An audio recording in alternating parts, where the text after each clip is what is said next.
optimal minimal. At this altitude, I can run flat out for a half mile before my hands start shaking. Can I ask you a personal question? Now would seem an appropriate time. What if I did the opposite? I'm a cybernetic organism, living tissue over metal endoskeleton. Ferriss Show.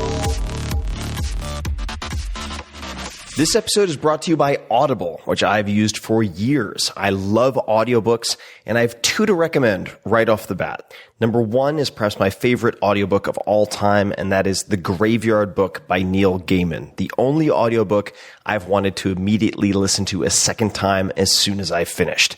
It's amazing. You will thank me. The Graveyard Book. The second is Vagabonding by Rolf Potts, which had a huge impact on my life and formed the basis for a lot of what became the 4-Hour Workweek. So, all you need to do to get your free audiobook and a free 30-day trial is go to audible.com/Tim, and you can choose one of those two books, The Graveyard Book, Vagabonding, or more than 180,000 audio programs. So that could be a book, that could be a magazine, that could be a newspaper, could be a class. It's that easy. Go to audible.com/Tim. That's audible.com/Tim and grab a book. Enjoy. This episode is brought to you by MeUndies. If I'm not going commando, I'm in MeUndies. I have been testing these underwear for 3 to 4 months now, pretty much every day, and in fact threw out a bunch of my other underwear this morning. And on the road, in the house, they are extremely comfortable. They look good, feel good. They are made of micromodal, 2 times softer than cotton, as scientifically tested using the Kawabata method. Sounds very fancy, of course. And I get a lot of compliments from the ladies for these. You don't get diaper butt. You don't get the tired elastic band. They look great, and they have underwear for both men and women. Check out MeUndies.com/Tim, and you can see everything I've been wearing. The ridiculous, the sublime, everything in between, including my favorite, which is called out.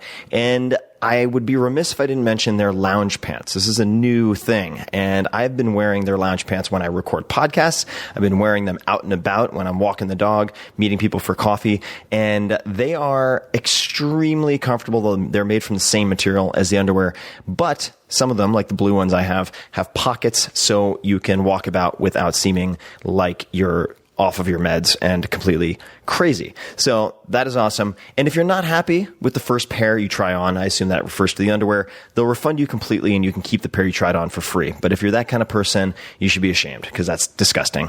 MeUndies.com/Tim. Check it out. Hello, ladies and germs. This is Tim Ferriss, and welcome to another episode of The Tim Ferriss Show. I've had a bit of wine to drink, and by a bit, I mean 2 bottles, with a friend of Pleiades by Sean Thackeray, which I highly recommend. This show is usually about deconstructing world-class experts, and this episode is no exception. Although, instead of a chess prodigy or a military strategist or an entertainment icon, we have perhaps the best storyteller and pitchman I've ever had on this show. Certainly he would give Cal Fussman a run for his money, and he is none other than Mike Rowe. Mike Rowe you may know from Dirty Jobs, but I'm going to read his bio because I've had enough to drink, and this is on MikeRowe.com. And having spent some time with Mike now, this is very fitting. Here we go. I'm going to read the entire paragraph, so bear with me.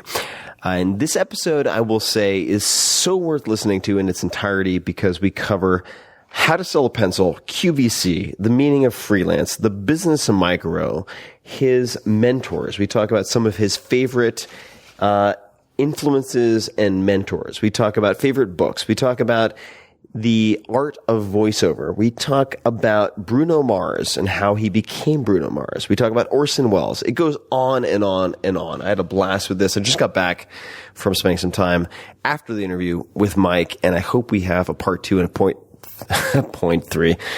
Oh, Jesus. I'm with somebody next to me, and they're admiring my state of inebriation. Here we go. Mike Rowe from the website is a TV host, writer, narrator, producer, actor, and spokesman.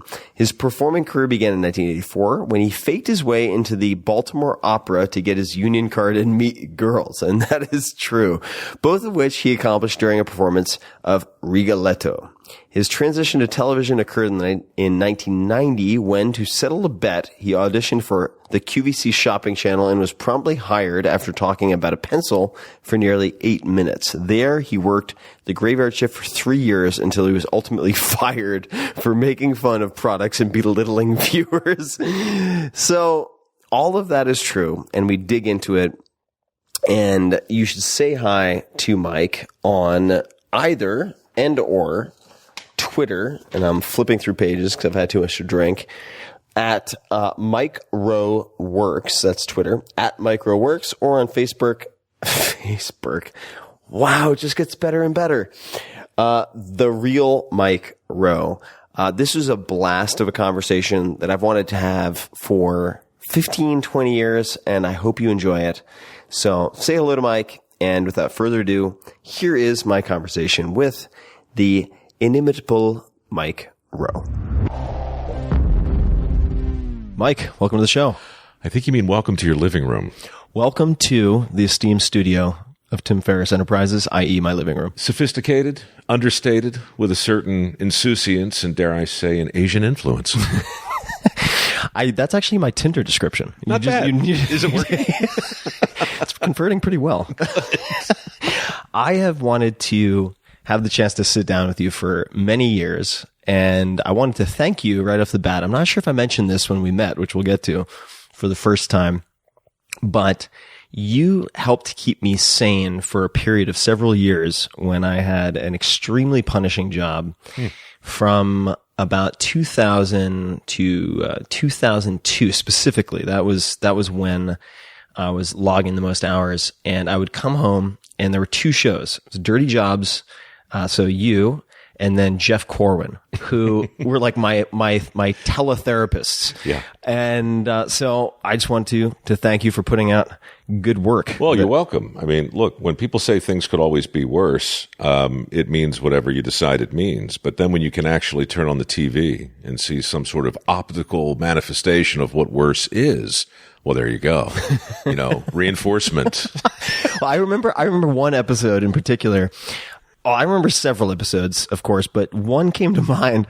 I'd seen you do really, really dirty stuff. There was one where I think you were winterizing a boat, and Sure. You just looked so bored out of your mind. And I just remember thinking exactly what you said. I was like, sitting in the fire exit, violating code at this startup, being unable to move, sleeping under my desk. Those are all hard things, but at least I'm not doing that. I'm not wrapping a boat. Yeah, that was Manhattan Beach, oddly named since we were in Cincinnati on the river. And it was, I think, late November. And all of the pleasure crafts down there, are obviously vulnerable and susceptible to the climate in a huge way. I mean, they'll just crack. It just gets so cold. And a team of guys wrap them in the same way you might wrap your sandwich in saran wrap, except it's industrial strength saran wrap, and it goes all the way around the boat. And of course, it's freezing rain. You're on a boat. It's slicker than snot. You're flying around. Your cameraman's flying around. Cameras are flying through the air. The sound man is cursing you. Everybody's just, it's just so humiliating to, like, if you can't skate, to find yourself on the ice. It's no fun. And that was basically, metaphorically anyway, 8 years of my life. It was Groundhog Day in a sewer in some way, shape, or form, even if you're wrapping a boat. So another episode, which sort of ties us back to our experience at TED/the EG, which we're sort of part of the same parcel, is my opener, because I was so curious to hear about it. And just remind me before I get into it, was it sheep? Yeah, we were sheep testicles. We were on an escalator, actually, headed up to the main auditorium, and I heard a voice behind me say, "I want to hear about the testicles," which, as a rule, is impossible to ignore. And when you're in a crowd, doubly so. So I spun around, and there you were, Tim Ferriss. And yeah, we had a funny little exchange, but it was, apocryphal for me, because on the way up the escalator, what was really going through my mind was, what in the hell am I going to talk about here? Because the Discovery Channel had sent me down there. This was, 2008 maybe? 2008, I think. So Discovery is one of the sponsors of this thing, and they send me down there. I was the Discovery guy in those days, basically. And they said, yeah, it's this thing. It's like TED. And I didn't know. I'd never heard of TED. I'm like, okay, so there's some guy named Ted who I should know, but I don't. So I'm just going to pretend like I do. Okay, so there's a guy named Ted, and he's down in Monterey, and we need you to go because we're sponsoring his thing and introduce some people and say something smart on behalf of the network. That's why I was there. When I walked in, I saw the giant banner hanging from the ceiling. I saw my face on it, and I realized very quickly that I was there, in fact, to say something not only memorable but recordable for posterity in like 3 hours. And I didn't have any visual aids. I didn't have any real.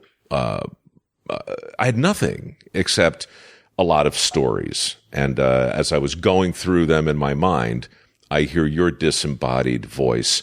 You know, it's not a high voice. It's not a low voice. You're familiar with your voice. In fact, let's relive it right now. Say to me, Mike, I want to hear about the testicles. Mike, I want to hear about the testicles. And just like that, I'm back in Monterey. So I turn around and I say, you're talking about the sheep. And you said yes. And we had a few laughs regarding the time I bit the balls off lambs in Craig, Colorado at 8,000 feet. Now, can you, just for people who are missing the context, can you explain why you were biting the testicles off? There's no context. It was just Thursday. It was time to... Thursday after lunch, 3 martinis, and that's what you do. I need a little something to take the edge off. The business of animal husbandry was a very, very important component of dirty jobs. You know, when we worked our way through feces from every species, we suddenly realized collecting semen from various barnyard animals was great television. And beyond the spectacle of it, just a great way to connect people to their food, you know, because artificial insemination is, in fact, I mean, we're just not feeding 300 million people 3 times a day if we don't do that. So I was always on the lookout for interesting agricultural misadventures and ways that we could, be intelligent, but at the same time satisfy the more puerile aspects of my viewers. God love them. And when I got the call to really explore, they called it sheep docking, right? Which means with the spring lambs, you have to take their tails and their testicles. So I thought, well, this is visually both alarming and potentially stunning. But I had problems. You know, Dirty Jobs was constantly under attack by an army of angry acronyms. You know, and I'd long since fallen off the Christmas card list of OSHA and PETA and the Humane Society. So I called PETA and I said, listen, we're going to be castrating sheep. I just want to make sure we do it right. And what followed was a completely bizarre conversation that ultimately led to the TED Talk that I gave. And we touched on everything from anagnoresis to peripetia to modern day agriculture to regret and, of course, the unforgettable taste of testicles. So the visual I want to try to recreate, which is just indelibly imprinted on my mind, was you basically pick the sheep up, and please tell me if I'm getting this wrong, you kind of splay them as if they're in a gynecological chair on top of a fence post? Well, the fence post is... The fence post is what was handy. And look, we should be very, very clear. The reason ranchers for centuries have been biting the balls off of sheep is because it's not only more efficient, it's actually kinder. And this, of course, was the point of the talk. When I called the Humane Society and PETA, they were very specific in telling me the proper method, which involved a rubber band that would go over the scrotum, thereby retarding the flow of blood to the testicles and ultimately resulting in their detachment in about 3 days. That's the quote unquote right way to do it. Albert and Melody, the people who ran the ranch, did it the old fashioned way. And when you do it the old fashioned way, you only need 2 people. The way I just described requires 3. You know, somebody to handle the scrotum, somebody to handle the rubber band, and somebody to control the creature. But in this case, Melanie just put the the lamb right up on the fence post, and Albert reached in, pulled the scrotum out, cut the tip off, exposed the testicles, leaned down, bit them off, and spit them in a bucket that I was holding, making a sound along the lines of doink, doink. And, so stunning television, obviously unusable. So I yelled cut, which I never do on Dirty Jobs, and explained to Albert, look, we got to do it the right way. And he said, what are you talking about? And I said, with the rubber bands. And so we used the rubber bands, but quickly determined that the sheep with rubber bands around their scrotums were stumbling around in abject misery, while the ones he had just orally addressed were prancing around without a care in the world. So the point of that talk really was to challenge the primacy of experts, and at the same time, say it's possible to do honest television that's both disgusting and intelligent in a tertiary way. How did you become good at impromptu performance? Because the fact of the matter is, at that same event, and I watched your talk, it was a very good talk, I thought. Thanks. And the vast majority of other presenters probably spent weeks or months agonizing over what they were going to do. But you seem to have just an incredible innate, and I hate to use that word, but I'll throw it in there just for the fun of it, ability to improvise and perform. Where does that come from? Thanks. I don't know is the honest answer, but if I had to guess, I would say one of the things that was important on Dirty Jobs, and one of the few things I really insisted upon, was no second takes. And the reason I did that wasn't because I thought it would make the show better. I did it because I thought it would make the show more authentic. And everybody was talking about the importance of authenticity back in 2003. They still are today. It's really hard to do, and when you consider how many people say it's critically important, and then look at the things people do to put barriers between themselves and the authentic experience they actually want to impart, it'll break your heart, and, turn on news, listen to FM radio. The reason it all sounds the same, the reason most TV, I think, looks the same is because we're all doing it the same basic way. So my hope with Dirty Jobs was to say, listen, this is going to be a hot mess. I mean, this is warts and all. We're going to go into the field with a good-natured crew. Everybody has a camera. We never stop rolling until or unless we have to, and we never go back to, quote unquote, pick it up. So I don't know that I'm necessarily good at improvising, but I'm almost always better at take one, because I do a lot of other things now that, I like to get along with people, and so they want to do it again, and so I'll do it again. But it doesn't matter how facile you are the second time. The second time is always going to be a performance. And I learned that lesson early on and forgot it for about 15 years, and then with Dirty Jobs had a chance to circle back and live it. And so, whether it's a speech or a show or a commercial or a podcast or a Facebook post, whatever it is, I want to get it right, but not to the point where I'll completely forsake the first pass. So I want to flash back to a part of your history that I actually have not heard much about, and that is QVC. Or was it home shopping? QVC, but a distinction without a difference. Distinction without a difference. Just don't want to offend anyone at corporate if they might be listening. Suzanne, you have to be sensitive about these things. How did you end up working at QVC? Honestly, in the same way I got most of my jobs back in the day. I lost a bet and I crashed an audition. I was singing. This was 1989, and I was in the Baltimore Opera, and was during a performance of Der Ring des Nibelungen, I think, Wagner, Interminable Dirge, and I was dressed as a Viking.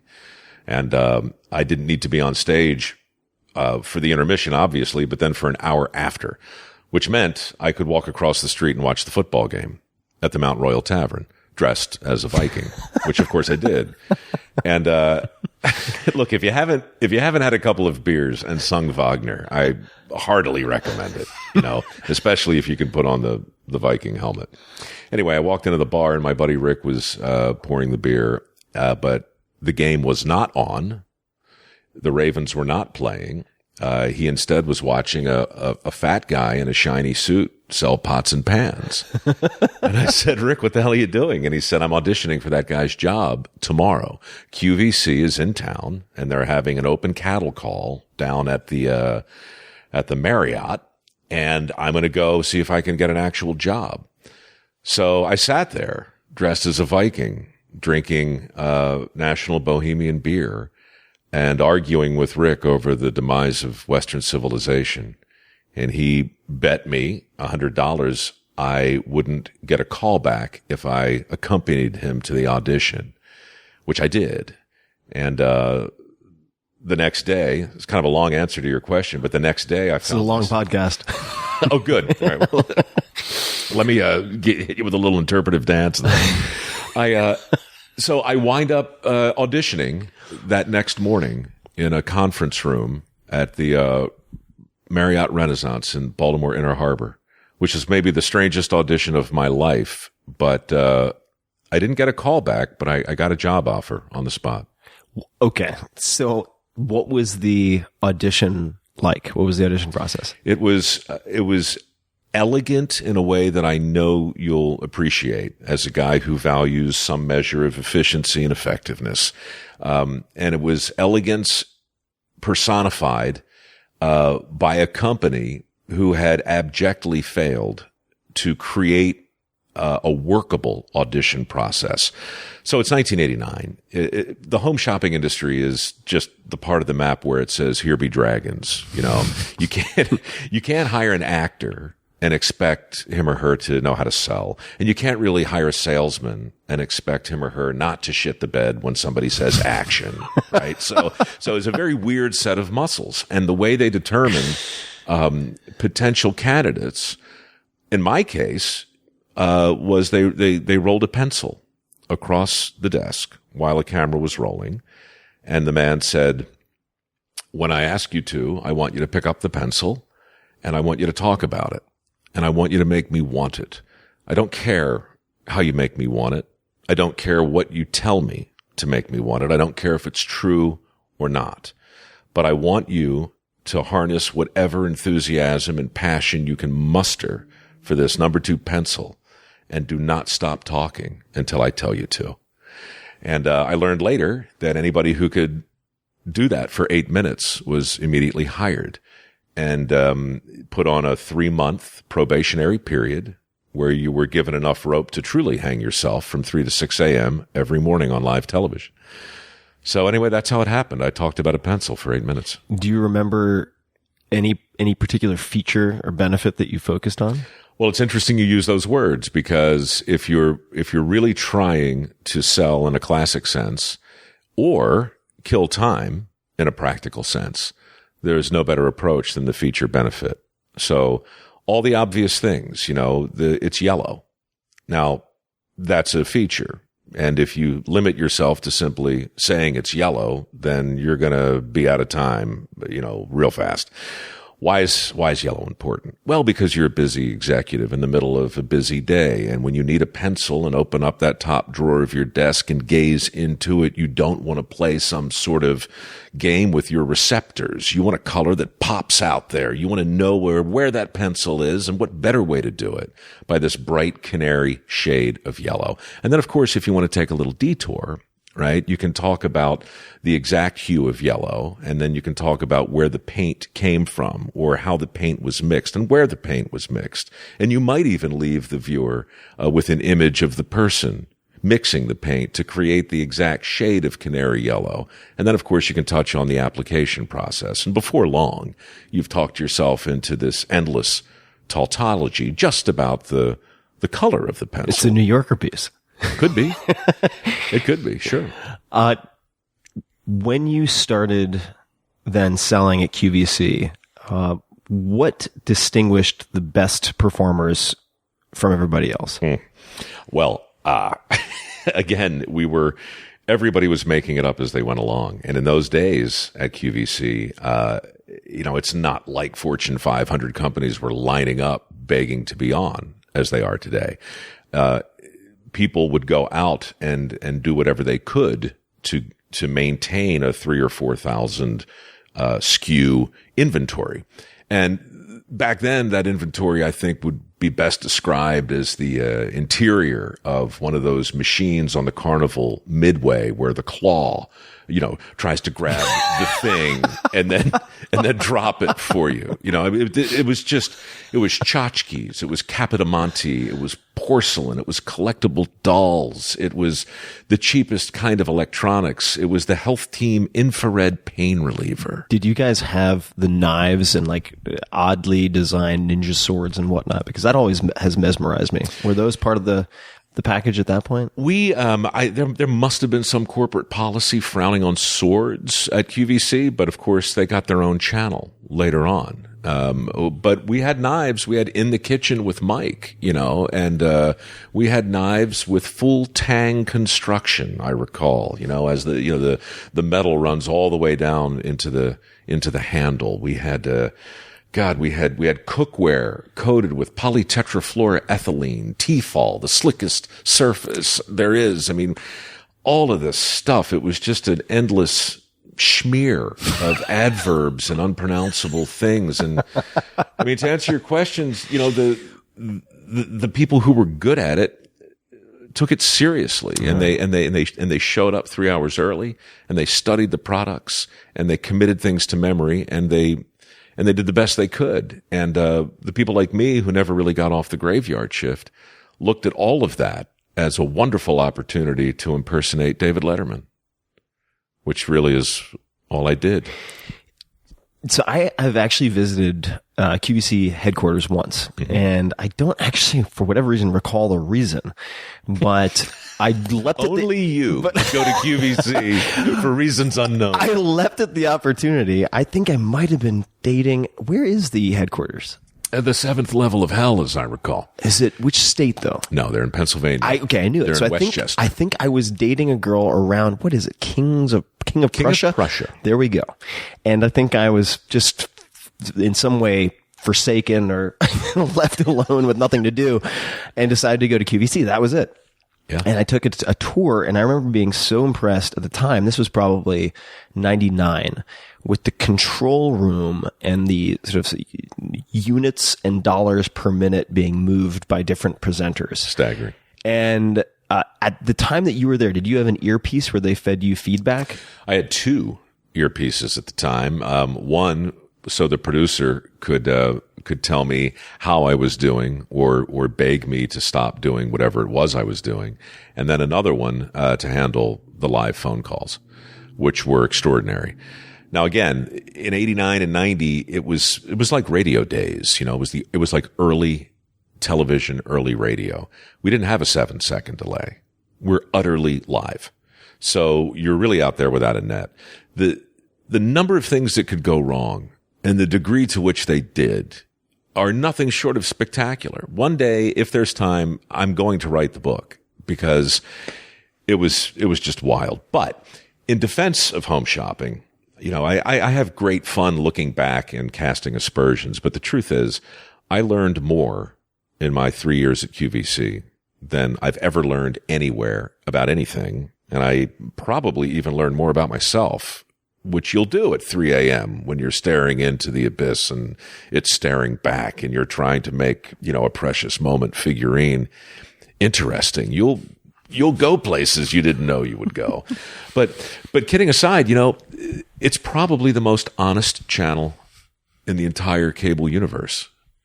It's utterly without pretense. It's a 24-hour commercial. There's no clever integration.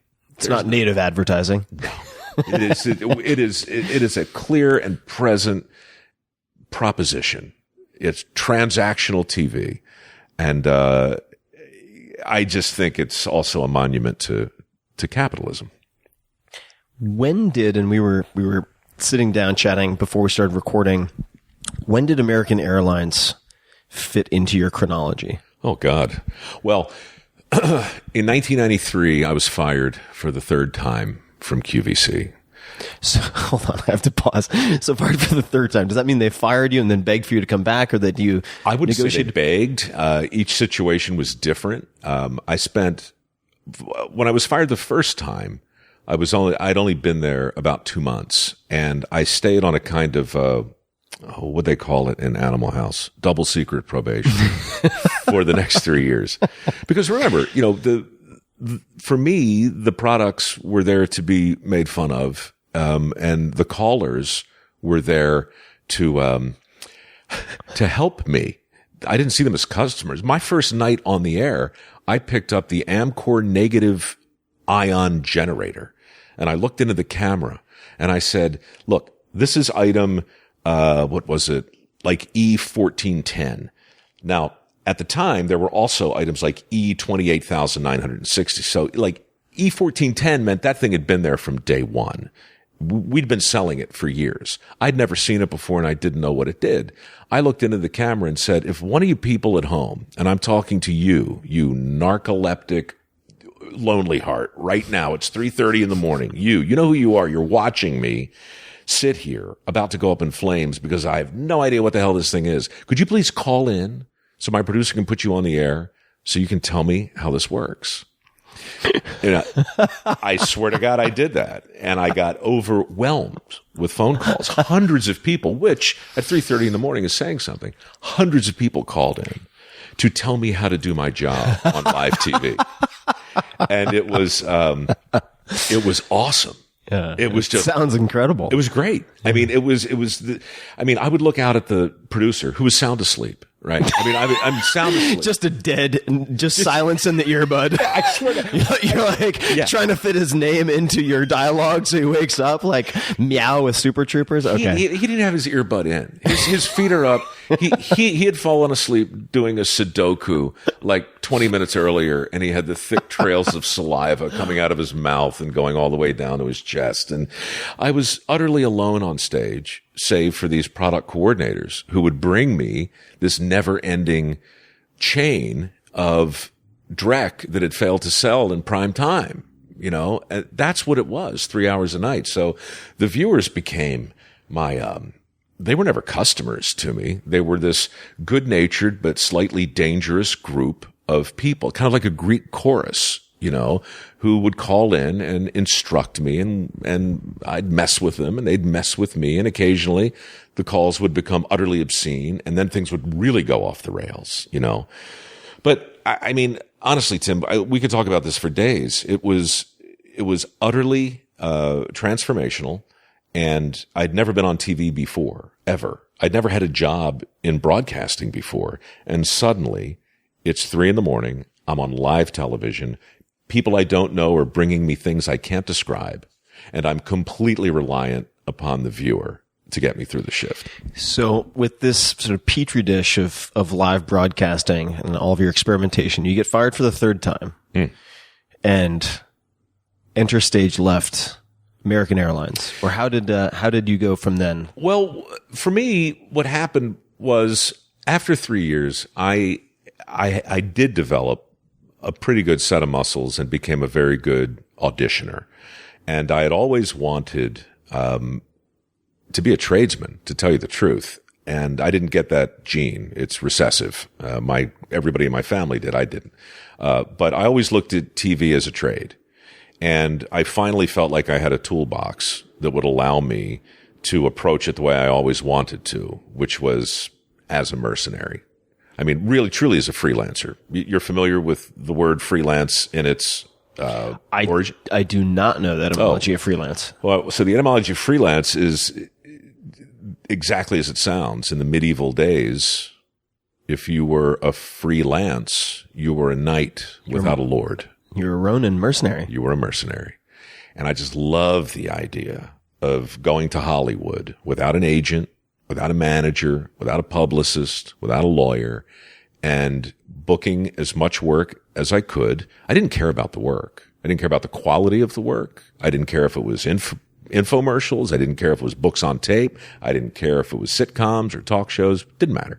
I did it all, or tried it all. and got my share. So by 1995, I had dozens and dozens of jobs in Hollywood and New York, and feeling kind of arrogant, the way you do when you think you've figured something out that most people haven't. And so I was freelancing, and many, many jobs, 8 months on, 4 months off. I patterned my whole that part of my career after John D. McDonald's Travis McGee, in fact, a guy who took his retirement in early installments. And I just loved it. American Airlines was one of maybe 300 jobs that I Forrest Gumped my way into. And in what capacity were you working? Well, American in 95 realized how valuable the real estate was in their planes on a screen. You've got 300-400 truly captive business travelers, right? So they had been doing advertising, but they hadn't really been going after it. And so they made big deals with MCI and Xerox, and in the day, all of the usual suspects. All they needed was content. And so they hired this company who wound up hiring me to create a show called On Air TV. Nobody cared what the show really was, as long as it was family friendly, as long as it unfolded in a destination served by any of American's routes. So I would fly anywhere in the world, land in Copenhagen, land in Sydney, Las Vegas, didn't matter. And I'd spend 3 days there, and I would do a show about that town. So basically, I'm a tourist doing all the fun things you would do in any of those places. Its purpose, like any content, really is just to provide a landing place for the advertising. But for me, as a 32-year-old kid out there in the world, it was maybe the best freelance gig I ever had, because they issued a thing called a D3. And a D3 in airline parlance is called an MF or a must fly. If you walk up to the gate, this is pre 9/11 obviously, but if you walk right up to the gate, show them the D3, the agent takes it, looks at it, her eyebrows go up because you don't see a lot of them. It's just for the board, basically. Picks up the phone, calls a number, hits in a code, and you get on the plane. You fly first class, even if they have to pull someone off. Mine was a D3+1 because I always had a cameraman, and we were on airline business, and we flew last minute often. So this went on for about a year while we were in production for this show called On Air. And then a guy named Crandall came in. I think it was Crandall, American Airlines, and that space became even more valuable. And they decided to do a deal with Brandon Tartikoff and NBC, and brought in Seinfeld and some other legitimate shows to really justify the advertising, which meant I was out of a gig again. But they never took the D3 back. It's like the key card that gets you back into the building. It was Willy Wonka. I was for a year, maybe 15 months without question. And I say this with all due modesty, but I think maybe the most interesting date because, I mean, you're the girl, right? And we have a drink and things are going great. And I say, we should get dinner. And she says, yes, we should. And I say, where would you like to go? And she says, anywhere. And I say, I know a place in New Orleans. And we go to the airport and we clear security and we walk right on the plane. And she looks at me and says, who are you? And I say, no one of any consequence. And it's just ridiculous. It's ridiculous. I'm flying around the world with this magical thing. Wow. And yeah, it went on for a while. And I felt guilty for a while, and then I got over it, and then I completely forgot about it. And then one day, on a random little flight by myself down to San Diego, they called in the code, and the woman's eyebrow went up a little bit, and she held on to my D3 with both hands and walked back toward me. Obviously, we're on other sides of the counter. And she was so cool. She said, well, Mr. Rowe, we had a good run, didn't we? It's like straight out of Catch Me If You Can. Exactly. Except I wasn't flying the plane. Yeah. I was just stowing away. When you were taking your 4 months off of these freelance gigs, how would you spend that time? Well, I wasted a lot of it. Not wasted. I mean, it was important time, but it's not time that I planned. So all I knew was most every month started with 30 blank squares staring back at me. And I would have some anxiety, and then I would look back at every month, and always half to 2/3 of them had been X'd out. So once I got used to the fact that I was always going to find enough work, then I had to get used to the fact that I couldn't take big elaborate trips with my off time, because I really became kind of like this is a terrible comparison, but a doctor on call. I always had a beeper, because I couldn't really afford to totally punch out, but I knew I had enough time to sit and read, to think, to write, to create or at least maintain the illusion of fitness, to have a life, at least the life that I imagined was good for me at the time. And at the time it was. But of course it was built on a very specific kind of fallacy and a very specific kind of hubris. What type of hubris? Well, like I said, the kind that allows you to look around and say, "Oh, I figured something out that you guys haven't." Mm-hmm. Right? I mean, all my friends are in the industry, and all of them at this point in time, 96, 97. And by industry, you mean television? Yeah. Yep. TV, radio, writing. They're all in the machine. Right. They've got their people. They've got their publicist. They've got their agent. They've got their manager. Start adding up the percentage and then throw Uncle Sam on top of it. You almost can't afford to work. You're treading water. Yeah. You are. And I wasn't doing that. I was really enamored of this romantic version of myself, this guy who eats what he kills, who works when he likes, who brings the meat back home, who gets to fly around the world with his magic ticket. And I just was loving it. What I was missing, obviously, the bargain I had to make was I couldn't be picky about the work that I took. And I was completely sanguine with that at the time.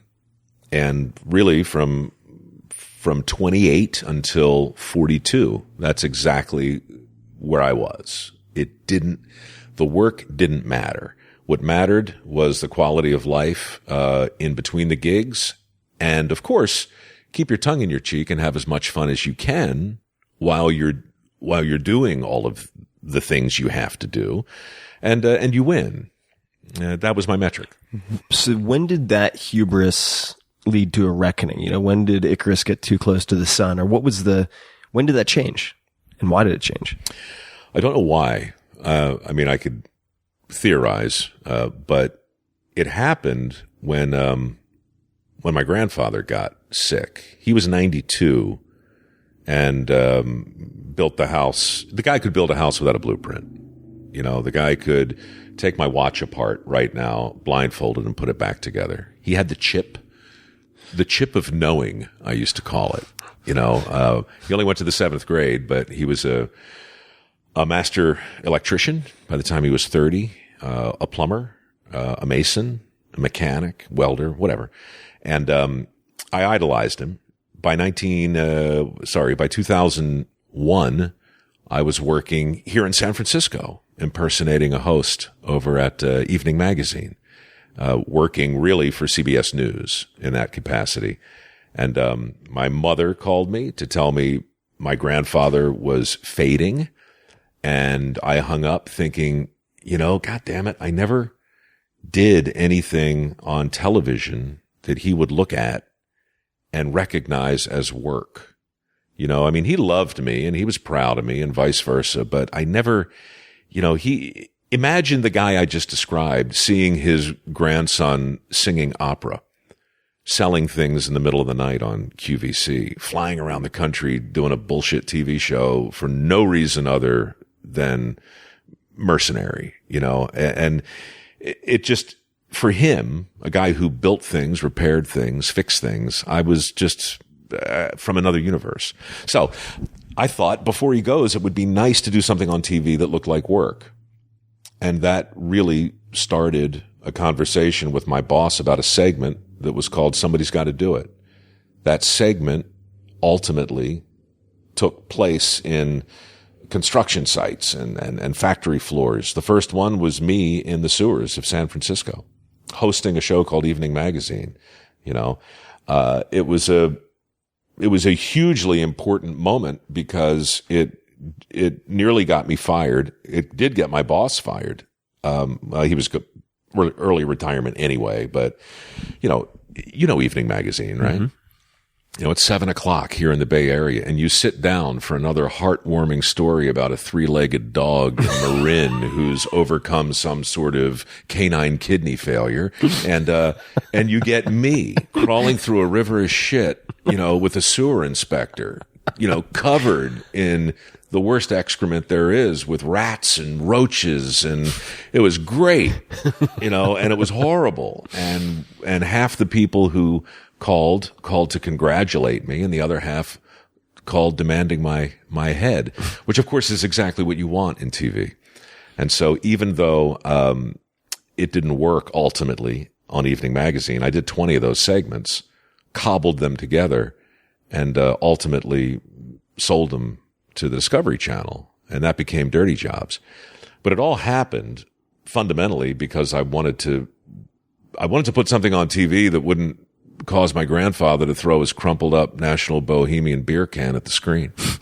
And if this is not something you can talk about or don't want to talk about, that's totally fine. But I'm so curious, when you sold those shows to Discovery, were you able to negotiate back the rights, or did you have them in the first place, or how did that work? Yeah, I'm kind of simplifying and overstating a little bit. I took Dirty Jobs everywhere and heard no in as many ways as a person can hear no. It was too gross for CBS, not gross enough for Fox, too funny for PBS, not funny enough for Comedy Central. I mean, round and round we went. And I eventually showed the pilot to a guy named Craig Pelagian, who runs Pilgrim Films and television.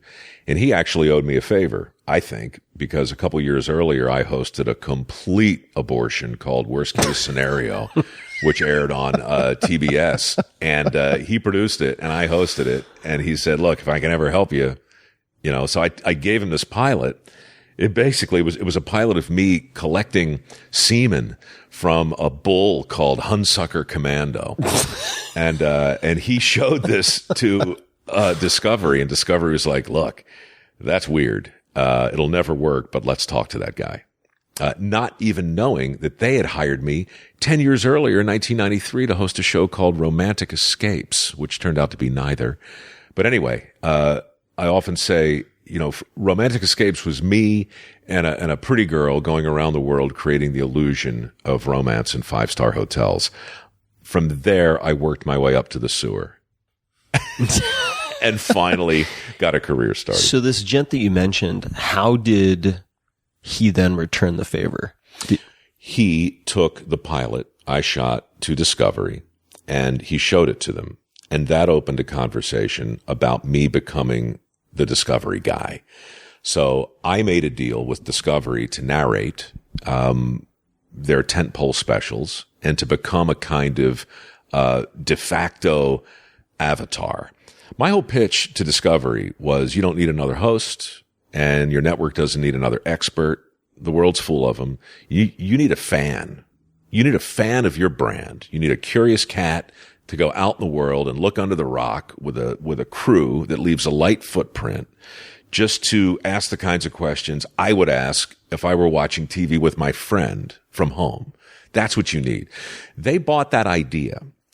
I said, can we do Dirty Jobs? And they said, God, no. And I said, why not? And we had this whole conversation about brand and off-brand and everything else. And eventually they just said, look, we'll take 3 hours of it. just to put it on to kind of introduce you. But what we really want you to do is dive in a submersible with James Cameron and go to the Titanic. And then we want you and Zahi Hawass to explore sarcophagi in the largest cemetery recently discovered in North Africa. And then, all these cool expeditions. Well, they put Dirty Jobs on the air, and we got 10,000 letters the first month, and that was that. But to answer your question, no, I don't own Dirty Jobs. I own me, and thankfully, Dirty Jobs with Mike Rowe became this thing that ultimately launched, I think, 31 other shows. Yeah. And so I was able, with the help of my partner, a brilliant woman called Mary Sullivan, we were able to take the basic DNA of the show, the basic guts of it that were frankly inspired by my granddad, and turn that into a nonprofit foundation called MicroWorks, and turn that into a completely separate business. And so while the show was on the air, I was able to start filtering a lot of other opportunities through this other entity. But sorry, I'm free associating. No. I enjoy this. I'm taking notes so I can reassociate. You're going to circle back. Yeah. The answer to your first question was it happened through some weird mix of serendipity, me Forrest Gumping my way once again into this this weird area, and being called on my own bullshit. Honestly, I had been making fun of TV.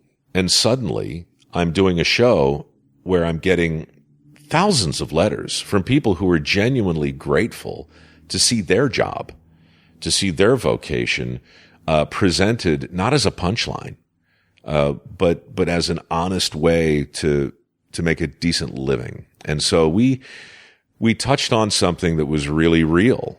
And, remember too, in 2003, there's no Deadliest Catch, Axemen, Ice Road Truckers. There's no Gold Rush. There's no work on television.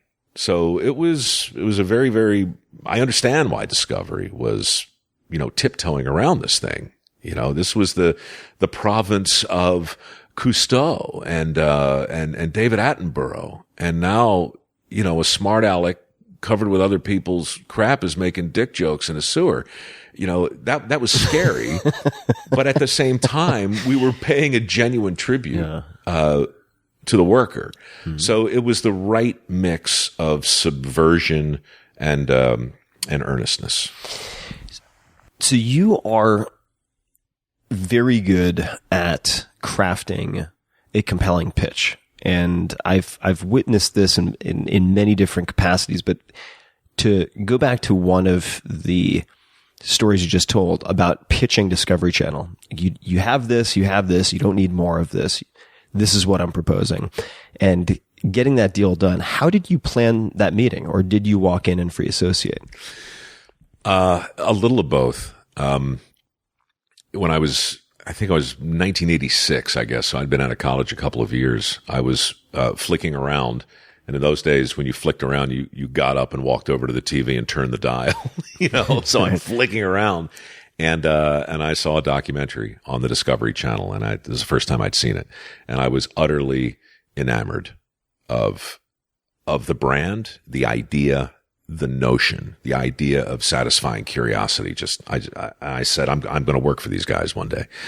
And so that was the first thing in the back of my mind. And as a viewer, from 86 until 2002, I was with them all the time. And Nat Geo and, all the usual suspects. But I love Discovery, and I love the story of John Hendricks, one of the greatest entrepreneurs who ever lived. That was the founder of Discovery Channel? Yeah. Yeah. His story is amazing. You would love his book, A Curious Mind. Ooh, I'll look it up. Yeah. And, anyway, I just always wanted to not just work for them. I wanted to work with them somehow. And, again, I didn't know how I could possibly do it because it was a landscape populated completely by experts. And you know, you and I are different in the sense that you, I think, get comfort and meaning from mastering a thing. I get anxious by the prospect of mastering a thing. And so as a viewer and as a host, you know, I had always been a little fraudulent. You know, I tried to be transparent about it, but I always felt a little icky, you know, memorizing a bunch of things the night before and then pretending to have always known them. I used to call it the plaque phenomenon. You know, you walk up to a statue and there's always a plaque on it, and you read the information on the plaque and suddenly you get a snapshot of the biography of whoever the guy is. Well, for years, you know, everything I did on TV was based on information gleaned from a plaque moments before someone said action. And I didn't want to do that on Discovery because I knew they were hiring people who were genuine. So the question became, how can I be genuine and authentic and still embrace my inner ignorance? And of course, the only way to do it is to be aggressively transparent. So I just want to pause for 1 second. I think that what you just said can be translated to so many people in so many worlds. I just think that who are suffering from some type of existential malaise or career impasse. I don't know. It strikes me as very good advice. I just don't think I'm suspicious of playbooks. Yeah. Because once you write down the thing, then it becomes dogma. And pretty soon it's morals and dogma. And pretty soon you're Alfred Pike and it's the Masons. And now there's a secret handshake. And oh my God, this is the way you're supposed to do it. I was so certain for so long that I had cracked my own little Rosetta Stone. And then I became so utterly humbled by the fact that I'm not even going to say I was wrong. I just realized I couldn't spend the rest of my career with so much contempt for the very industry upon which I relied, you know? And so I just wore myself out being glib. And then it was suddenly time to be something else. You know, I'm wary of earnestness in and of itself, but I wanted to be authentic. And the only way I could do that on the Discovery Channel was as a fan with access. We were talking before we started recording about creative process just a little bit and the trap and the temptation of the blank page and parameters, creative constraints. You mentioned maybe one example, correct me if I'm wrong, but that is focusing on the first take. Yeah. Right? And what other constraints or parameters have you used for yourself in your various projects? That's a great question, man. Because I used to be enamored of the idea that I can do anything I want. I mean, it's kind of like owning a business, right? If you ask the average person, hey, would you like to own your own business? The average person says yes. And then a year later, the average person doesn't have their business anymore. You know, creatively, it's not so different. I think it's very Roman. You know, what's good's a protagonist without an antagonist? What good is a story, you know, without all these zigs and zags? The blank page is very scary to me because there's no antagonist on it, you know, and it forces me to be both. For all of the grief, and derision I've leveled toward QVC, they did me a huge solid, because if you were a viewer in 1990, you could turn on QVC any day of the year, any time of the day. And while you might see different people, you would see the exact same process. You would see parameters. You would see graphics that are utterly predictable. You would see rigor. You would see all that stuff that I used to think I hated was actually the very thing that allowed me to be such an anarchist. And in truth, I really wasn't. But when you have that much rigor around you, all you have to do is put one toe over the line and you look like a complete malcontent, a lunatic, you really stand out. It made it so much easier. I didn't do anything all that subversive in hindsight. It just looked that way because I had such clear parameters. And really, when I look back at every other good thing that I think I've done, it's always been because there's an antagonist in the room. What would be? Could you give an example of a good antagonist? Looking back, well, aside from QVC, Discovery. Again, because they had so firmly entrenched in their viewer's mind a set of expectations. When I came along as the non-expert, just going around the country looking under the rock, it seems so obvious now. And I'm not saying this because I want to take credit for it. I just mean, wow, one of these things is not like the other. And all of a sudden, I got a lot of attention. I got it. Not because I was good, because I was different. Because you were able to contrast against the expectations that had already been set. I'll tell you where it was even bigger than both those two combined. Ford. Ford hired me in, I don't know, whenever it was, 2006. And I did a commercial for them for the Super Bowl. It was a truck commercial. It took a day and a half to shoot, and it was 30 seconds long.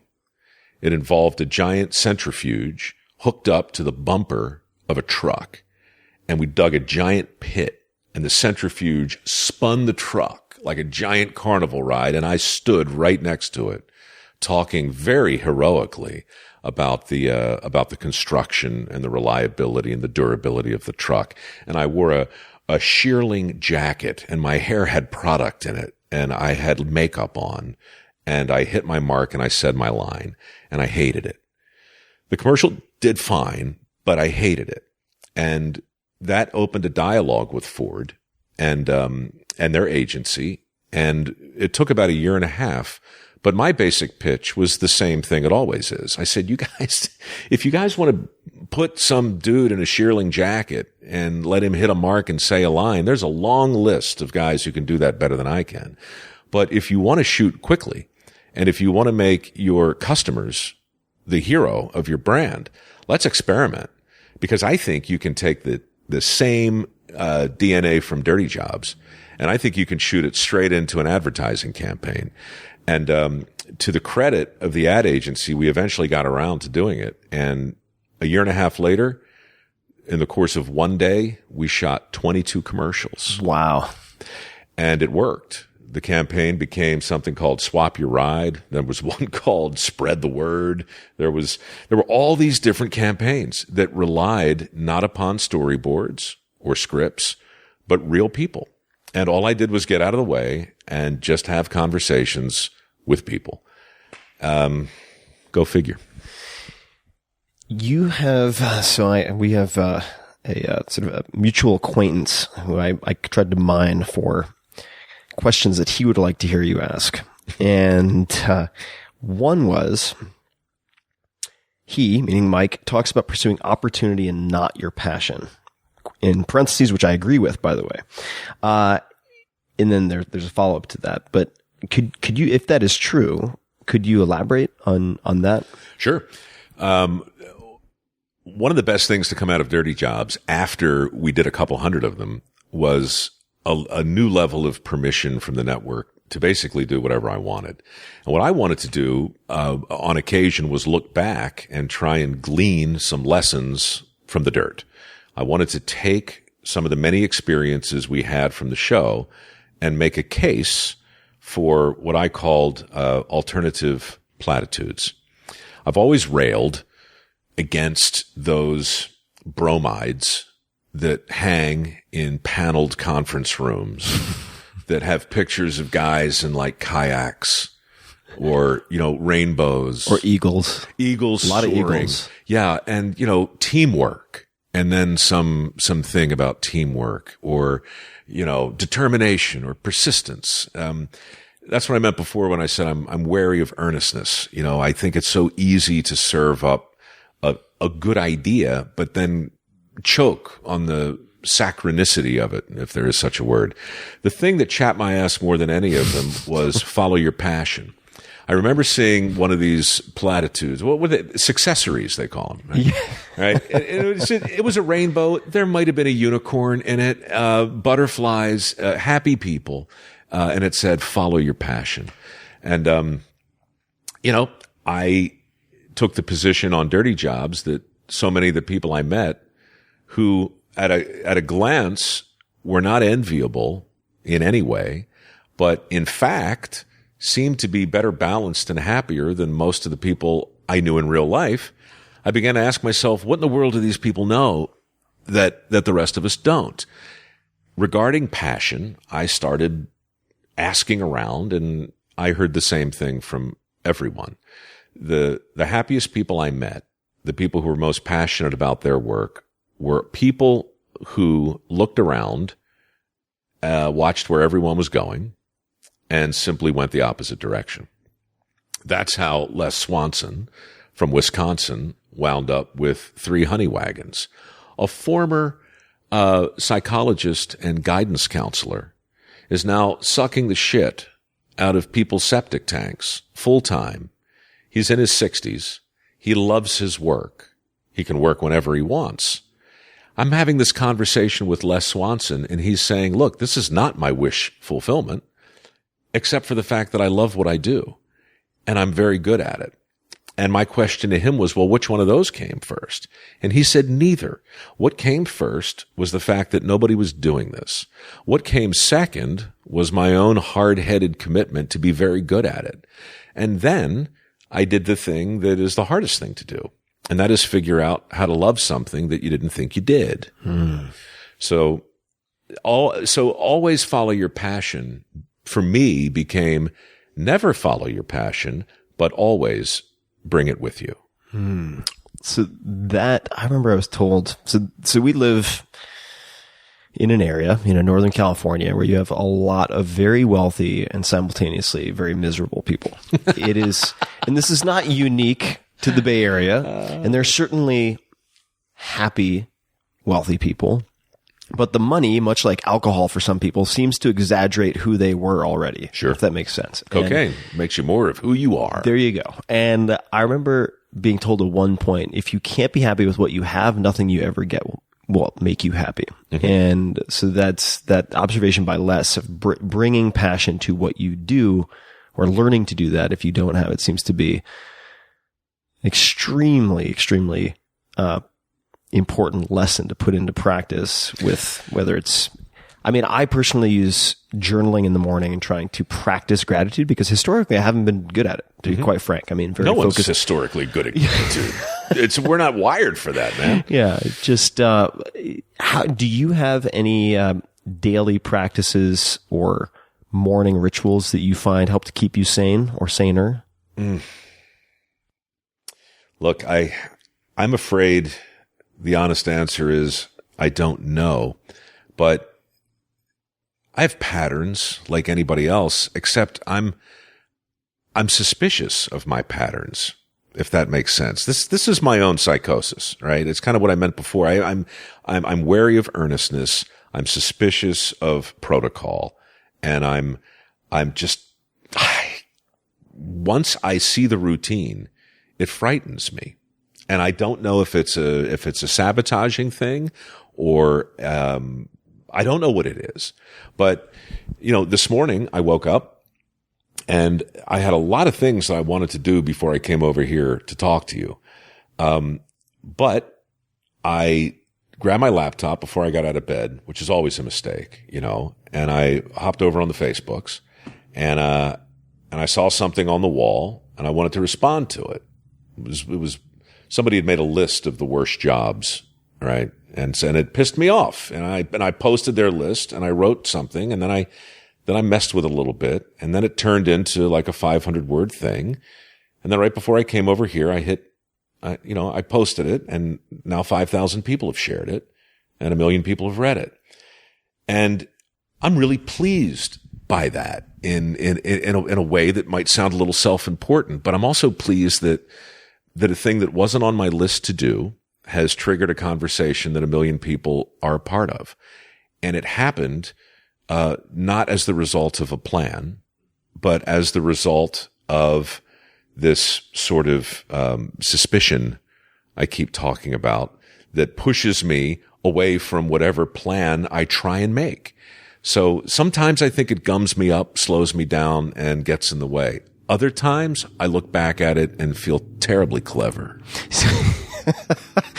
So there are times, not infrequent in my case, particularly if I have a writing deadline, where I struggle between the desire to kind of zig and zag with the wind and retain the ability to improvise in that way. And on the other hand, the desire to have the parameters and so on that we talked about earlier to force me not to like polish my tennis shoes when I should be actually sitting down and writing. Sure. How do you contend with those different impulses or forces? I don't contend with them. Okay. I acknowledge them and I try and stay in on the joke. I mean, I know when I'm bullshitting myself. I don't always know when I'm doing that with other people because you get caught up in a conversation. But I've lived long enough now to know that it's possible to distract myself from important things by doing other important things that aren't just as important, right?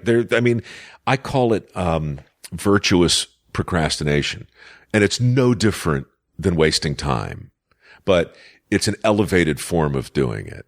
And that to me is the trap that a lot of otherwise, intelligent people fall into. So just stay in on your own joke. Like don't start believing the press releases that your mind is sending you. Don't read your own fan mail. At least not out loud. Don't do it. You have an incredibly, I don't know what that Kermit the Frog like inflection was. It just came out. It's very authentic, Tim. You have a very. Don't you cut that out? That's going to stay in. That's probably the highlight of the podcast for my side of the performance. A very impressive vocabulary. Where did that come from? Although I don't read as much now as I used to read a lot. And I think reading, but I also think weirdly, plays. I did a lot of plays when I was a kid, and I just think there's something really elegant, and maybe indulgent about finding a different way to say a thing. And so I think often in an attempt to turn a phrase, I'll play with the language a lot and stumble across words that I wouldn't otherwise use. And so, look, I've read Elmore Leonard and Hemingway, and I understand how important it is to be simple and brief. I really do. In fact, that's probably the most important thing, which is why I think it's a little indulgent to go the other way, but I do. Just because it pleases me. I think the lexicon is extraordinary. And sometimes pass the salt is the simplest thing you can say if you would like somebody to hand you the salt. But it's also fun to ask them to, slide the white crystals in your general direction with all due speed. I feel like every third turn of phrase that you've had in this conversation could be either a great punk rock band, like Tails and Testicles, a restaurant in the Castro, or, and for those people who are going to get all social justice warrior with me, go to the Castro first. There's the Squat and Gobble. There's Little Orphan Andy's. Like there's a theme. There's a theme here with the naming. Do you have any books that you've gifted to other people more than others? Oh God, that's great too. I tend to recommend whatever I'm reading, just because it's obviously in the random access memory. But the book I've given most frequently is actually I mentioned it earlier. John D. MacDonald. Curious Mind. No. That's a good one. That's John Hendricks. But John D. MacDonald wrote the best pulp fiction that I've ever read. I'm a big fan of fiction, by the way, and I know looking around here, I have a lot of the same nonfiction books that you do. Which ones? I just made that up. I can't read any of these titles. but judging from the color over there, what does that say? The Magic of Thinking Big? No. Yeah, that's Schwartz. We've got Dune. I have Dune. We have Zorba the Greek. I've got Zorba the Greek. We have Musashi. Have Musashi. Which is, you would love that, I think. Walk in the Woods, Bill Bryson. So Bill Bryson, right? There's a writer. That guy, I think, is The Sunburned Land. Have you read At Home? I haven't read At Home. I've read, I think it was Mother Tongue, which he wrote about the evolution, or I suppose you call it the evolution of the English language. No, I haven't read At Home. And The Lost Continent, which is one of my favorite. At Home, real quickly, I won't give it away. This is what you read in the preface, but he lives in this little English hamlet up by the ocean, and he lives in a vicarage next to an old church. I'm going to plead ignorance. What is a vicarage? I feel like I've read it 1,000 times and I don't know what it is. No, it's just I think it's the, like the vicar of such and such. So like if you're the vicar, it's some sort of priest meets Chaucer kind of thing. So anyway, he's in this old house, this ancient house, and he walks up to his attic one day to get something. It's a huge attic, and he goes down a corridor, and then he makes another turn, and he finds a door he didn't think he had. And he opens the door in his attic, and he walks through it, and it takes him out between two dormers onto his roof. So he's standing on his roof, having walked through a door he didn't know he had, and he's looking around at the church next to him, and he sees that the church is sinking into the ground. And he's like, what in the hell is going on? Not in real time, but he sees that it has sunk. So he calls the local historian, brings him up into his house, into the attic, through the magic doorway and out onto his roof. And he says to him, what the hell's going on with the church? It's sinking. And the historian laughs and says, no, the church isn't sinking, but the graveyard around it is exactly what a graveyard is. It's doing what a graveyard does when a graveyard is filled up. And Bill says, what do you mean? And he said, Bill, how long do you think that church has been here? I was like, about 700-800 years. Yeah, it's more like 1100. How many people do you think have lived in this little hamlet during that period of time? I don't know, a few thousand. Actually, it's closer to 1 million. How many people do you think are buried there? What you're looking at is the history of many, many years and all the anonymous people who have been buried here. And it looks like the church is sinking, but it's not that at all. And that's when Bill Bryson decides to write At Home, a look at the history of the world as told from all the different rooms in his house. So in his bathroom becomes the history of plumbing.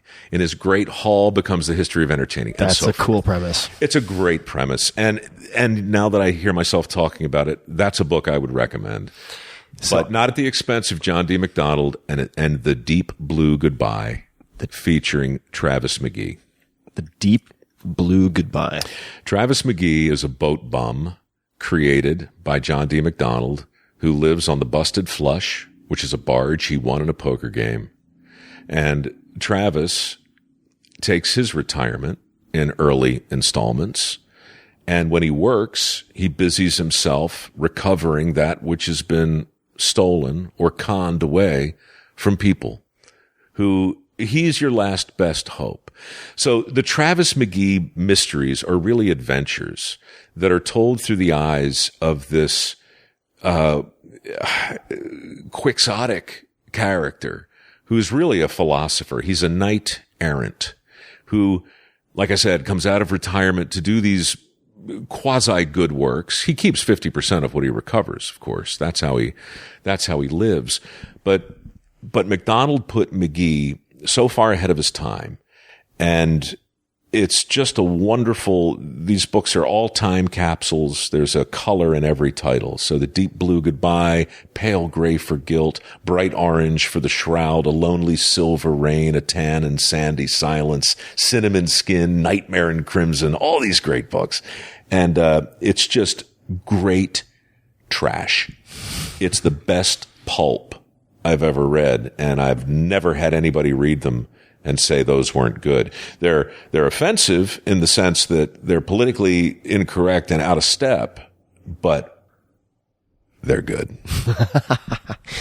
So I want to, I feel compelled to try to trade or at least share. So a couple that I think based on that description you might like. Have you ever heard of Motherless Brooklyn by Jonathan Lethem? Have you recommended this before? I might have. Because I've heard of it, and I think it was from on this podcast. Quite possibly. But it's emulating pulp detective fiction. The hero of the story, hero I guess is the right word, ends up being a detective with Tourette's syndrome. I love it already. It's fantastic. And the Bryson recommendation I have not read at home, and I'm going to pick it up, made me think just the premise. It's such a fascinating way to structure a piece of writing. Reminded me of John McPhee, who's one of my favorite writers. And, there's depending on sort of your subject matter, he's very similar to Bryson in the sense that he can make almost anything interesting. Mm-hmm. And the breadth of subject, people read it because he wrote it, not because of the subject matter. And so McPhee he's won at least one Pulitzer, maybe two. He's written an entire book on oranges, an entire book on hand-carved canoes. He's, written Coming into the Country, which is about the Alaskan wilderness. But the one that I really enjoyed, two pieces. One is about a single tennis match involving Arthur Ashe called Levels of the Game, which is just spectacular and not that long. And then there's a shorter piece, which was serialized in the New Yorker called Brigade de Cuisine, about a tiny, tiny, tiny high-end restaurant before we had celebrity chefs. Right. This is an older piece that just came to mind when you mentioned Bryson's piece. Well, jot them down because I'm looking for whatever's next. Motherless Brooklyn. Motherless Brooklyn. And you recommended another one, and I haven't read it yet. Something Graveyard. Oh, yes. The Graveyard book by Neil Gaiman. Yeah. And so the Graveyard book, people have asked me, and I'm just going to answer the question here. They've asked me, should I get, because I very specifically recommended the audiobook. I'm sure the text is fantastic, but Neil strikes me. Now, so I will drill into this with you a little bit because you have so much experience. Neil impresses me on many levels. He's a spectacularly gifted polymath in the writing sphere and has not dabbled. It doesn't do it justice. He's not a professional dilettante like I am. He actually does really good work in a lot of areas. But he's a really compelling narrator as an audiobook, narrator. He's spectacularly good. And so people have asked me, should I get the full ensemble cast or should I get the Neil Gaiman? I've only listened to the Neil Gaiman version of, the Graveyard book, but it's really, really, really solid. And I believe that it is modeled after one of the Greek tragedies, I want to say. But I could be completely making that up to sound more cultured than I am. You had me there for a minute. Yeah, I'll leave that out there. The other one that I'd actually like to give you as a gift, which you can see stacks of the same books over there. So I have stacks of two books. One is About Face, which was originally recommended to me by Jocko Willink, a Navy SEAL commander who was on this podcast. And the other was recommended to me by my mom and my brother, who are both very particular about books. And maybe once every 4 or 5 years, a book will be recommended coincidentally by both of them. Motherless Brooklyn was one. Stranger in a Strange Land by Heinlein was another. And for those people in, say, the tech world or in paleo CrossFit world who use the word grok came from Stranger in a Strange Land, meaning to understand. The smaller one is The Baron in the Trees by Italo Calvino, about a small young baron who has a gigantic tiff with his father over dinner one night, flees up into the trees, never to come down again. And wow, that's a bad fight. Yeah. Was there at least a house up there? Or he just lives in the trees? He built everything in the trees, had love affairs, was involved with wars, all from the treetops. Never came down. It's a really fun short read, about 170 pages. So I mentioned Neil Gaiman as a fantastic narrator.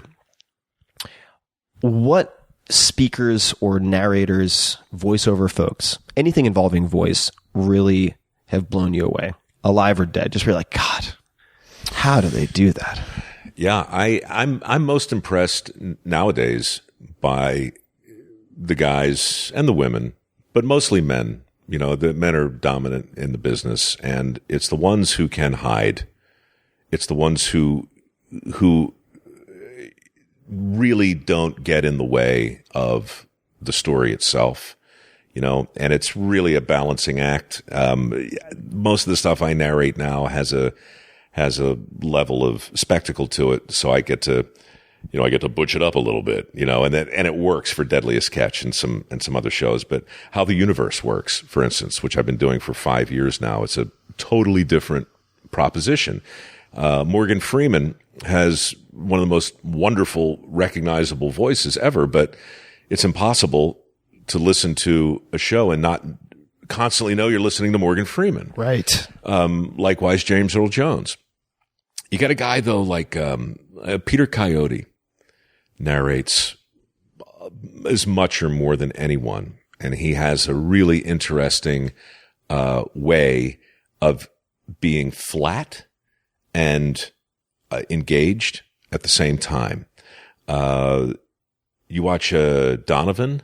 Is it Ray Donovan? Ray Donovan. Showtime, I think. Yeah. What's his name? I'm drawing a blank. Talking about the Liv. actor? Yeah, Liv Schreiber. Him. I think that's the right pronunciation. It's him. Yeah.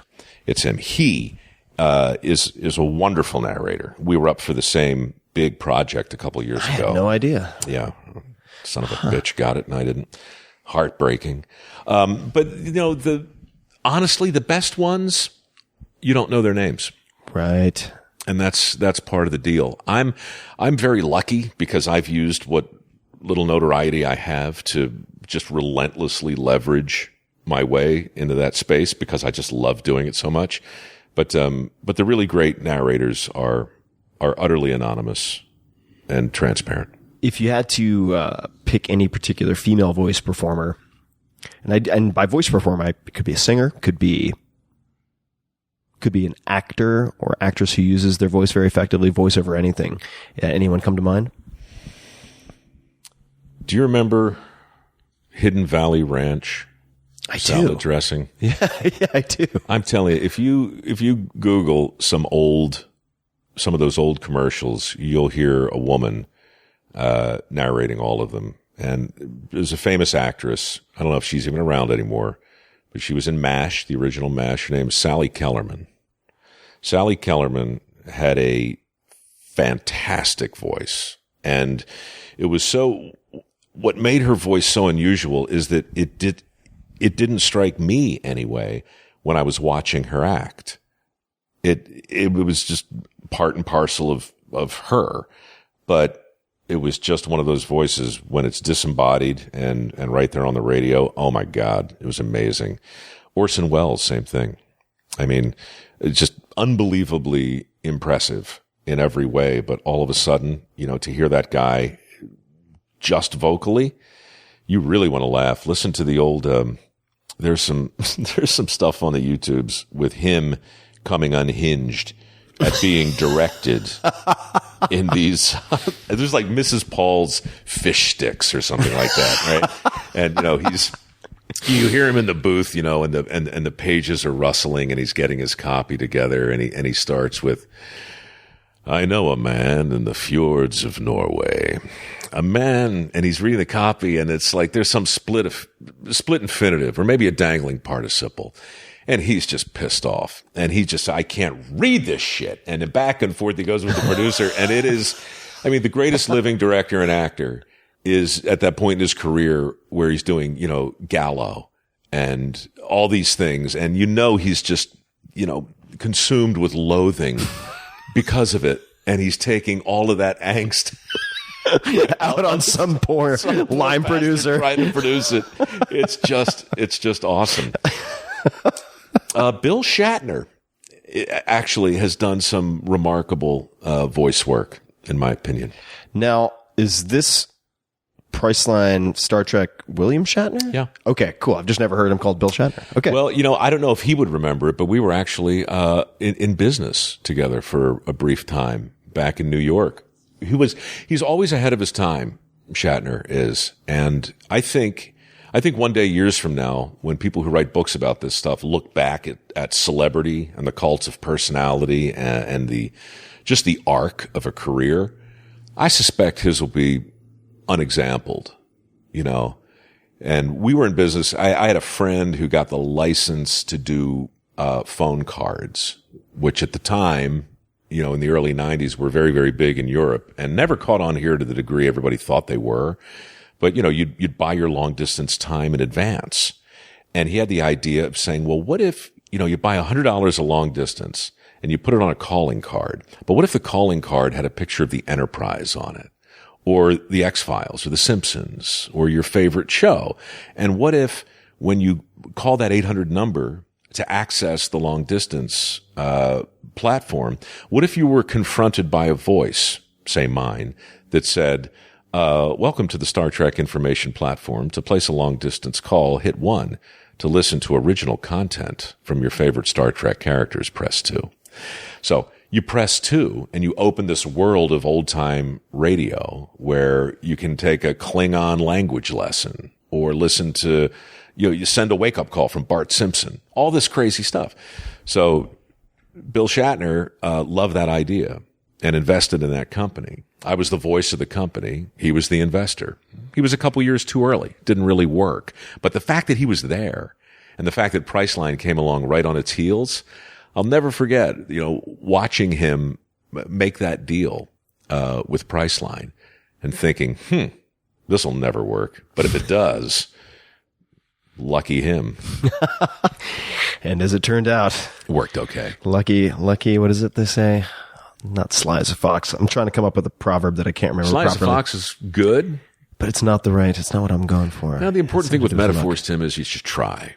I know, I'm just not trying hard enough. I'm not trying hard enough, Mike. And, I think that people might think we're further apart than we are on the trying hard part, which is, and I read an interview with you recently about sort of working smart, working hard, and the false dichotomy between the two where people choose one or the other.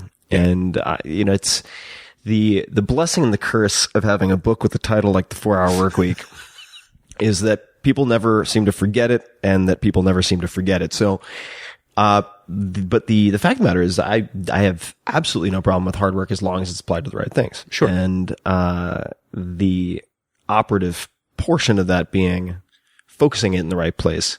And, another thing that you mentioned earlier when we were talking about passion versus opportunity that at least I've observed a few times in friends who've made this decision and then ended up having to reverse it in some way later is when you follow just your passion and not the opportunity, it's also a great way to corrupt something that gives you a great degree of personal pleasure and decompression. Oh, turning your avocation into your vocation. Exactly. So I've had friends, for instance, who've decided they love surfing on Sunday mornings so much that they want to do it full time, and then they end up teaching finance wonks how to surf at 6 in the morning, Monday to Friday. And before you know it, 2 months later, they want to never surf again. You bitched up your hobby. Exactly. So here is a question. We're going to back into some of your current projects here. If you were doing a 5-minute podcast story and the secret reveal were Mike Rowe, how would that episode begin? And where would the story take its major turn or turns? Wow. Well, I mean, the key to what Paul Harvey did was find an obscure moment in the life of a famous person and then try and make that moment relevant. And it almost always is. Sometimes it's a bigger stretch than others. But if it were, I mean, given all that we've just talked about, I would probably circle back to, the home shopping salesman who somehow or other became, closely associated with, a blue collar apologist, or an opera singer who took a very, very crooked path and, wound up becoming, a purveyor of podcasts. I mean, who knows? I guess I don't know how to tell my story. Do you think that is common among people who are exceptionally good at telling other people's stories? Because I listened to, for instance, an episode of Here's the Thing with Alec Baldwin, and he was interviewing Ira Glass. Mm-hmm. And it was a really difficult interview for Alec. And at one point he said, it's amazing how you can tell anyone's story except for your own. Now, you are good at telling your story, but do you find those tend to be somewhat exclusive, or what makes it hard for you to think of how that might be formulated? I don't know. I mean, look, there's something sociopathic about being great at telling your own story, I think. It's easy to forget living in Silicon Valley. That's the new norm. Yeah. I just think that if you're too good at it, it either means, it probably just means you've been practicing it, and, it's something I think everybody ought to do later in their life when they become interesting enough to do it. Everybody is always more interesting from the outside. We know our own secrets too well. And so we probably feel a bit fraudulent if we try and stack the deck. But look, what you're really talking about is peripeteia. The peripety. It's the part of the narrative where the protagonist realizes everything he thought he knew about himself was wrong. Where Oedipus realizes, this beautiful woman who I love, who I'm married to, who I have children with, she's my mother. Crap. That's the kind of realization that changes the direction of the narrative. And that's the Aristotelian definition of a tragedy, right? It's those moments in our life when we realize our identity or our version of ourselves is either at odds with something we just learned, or more often than not, at odds with the way the rest of the world sees us. And so, look, for me today, the biggest jolt of cognitive dissonance that I deal with on a daily basis is from fans of dirty jobs who believe that I can fix their toilet, who believe that I can, pour a foundation and hang drywall and take care of all that stuff because I was just around people who do that for so long. And they assume it also because I run a foundation that focuses on work ethic scholarships and trains people to do those very things. But the truth is, it all goes back to the recessive gene that I confessed about an hour ago. I didn't get it from my granddad. What I got was an appreciation for it. But it's remarkable, Tim, how separate those things are in people's minds and how difficult it is for people to reconcile this idea that, that's Mike. He narrates Deadliest Catch. Surely he knows how to fish for crab. He hosts Dirty Jobs. Surely he can overhaul the engine in a garbage truck. I can't, and it's been fun working hard to set the record straight, but it's also been futile, which is another great lesson. Just because it's futile doesn't mean it can't be fun. And just because you love something doesn't mean you can't suck at it. Yeah, absolutely. American Idol, episode 1 of any season. We see this great collision of reality and dreams. It's not the fact that these 20-year-old kids can't sing that's so fascinating. It's the fact that they're realizing it for the first time in their life. That they always thought that their dream and their passion and their love of music would be enough to push them into the top 40. And then to suddenly have it all come crashing down. It's more than Schadenfreude as a viewer. It's very personal because you can't watch that if you're not a sociopath and not look at your own giant soft spots. We're covered with them. We're all just rotten fruit. Rotten fruit. I sometimes use Swiss cheese, but I like rotten fruit too. Of all of the creative outlets and opportunities that you have, why did you choose podcasting? And maybe you could just give people an overview of what you're currently doing, but I'd love to know why. Well, look, I'm always late to the party, social media or otherwise. And I don't think what I'm doing right now, maybe I just don't know what podcast means, but what we're doing right now, I think is about as honest an example of two people having an unscripted conversation that's touching on a lot of interesting things. I love that, but I would love to do what you're doing. I'd love to have people over to my home and have these conversations and have a glass of wine. I mean, my God, if you're actually making money and prospering from this, Tim, you win. At the moment, I can't do it, but I'm still scratching this. I'm watching your adorable dog, Molly, having a dream and slapping her tail into your hardwood floor. You should actually get some clean audio on that because that's just remarkable. It sounded like someone who was knocking on the door. I did too, yeah, man. What do you think she's dreaming about? I would say chasing birds is her ultimate, most just savored, enjoyed experience in life, I think. So probably chasing birds. She ever catch them? She is not, I haven't seen a successful kill yet, but she's getting more and more athletic as she grows. So I think if it were maybe one of these sort of hard-hitting urban pigeons with like a club foot, she might get it. She might. And Tourette's. Yeah, and Tourette's. But it would have to be like a planet Earth moment where they're like, the wolves have isolated a calf. You know what? If that happens, call me. We'll come over and we'll recreate the old Mutual of Omaha. While Tim and I watch from the brush, Molly will attempt to approach the elusive sparrow. That'd be great. But I apologize on behalf of Molly. She knows not what she does. Where were we? The way I heard it is my attempt to pay an homage to Paul Harvey, get into the podcast space without sucking up too much bandwidth, and at the same time scratching what for me is a really indulgent itch, and that's writing.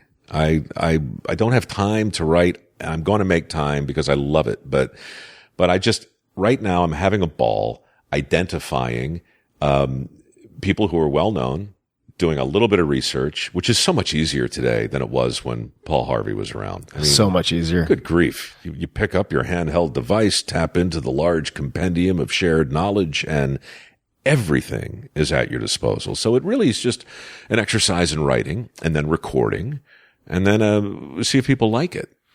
And if you could give an example of, could you tell us about one episode that you particularly enjoyed and the process of creating it? How you chose the person, how you chose the storyline, etc. Sure.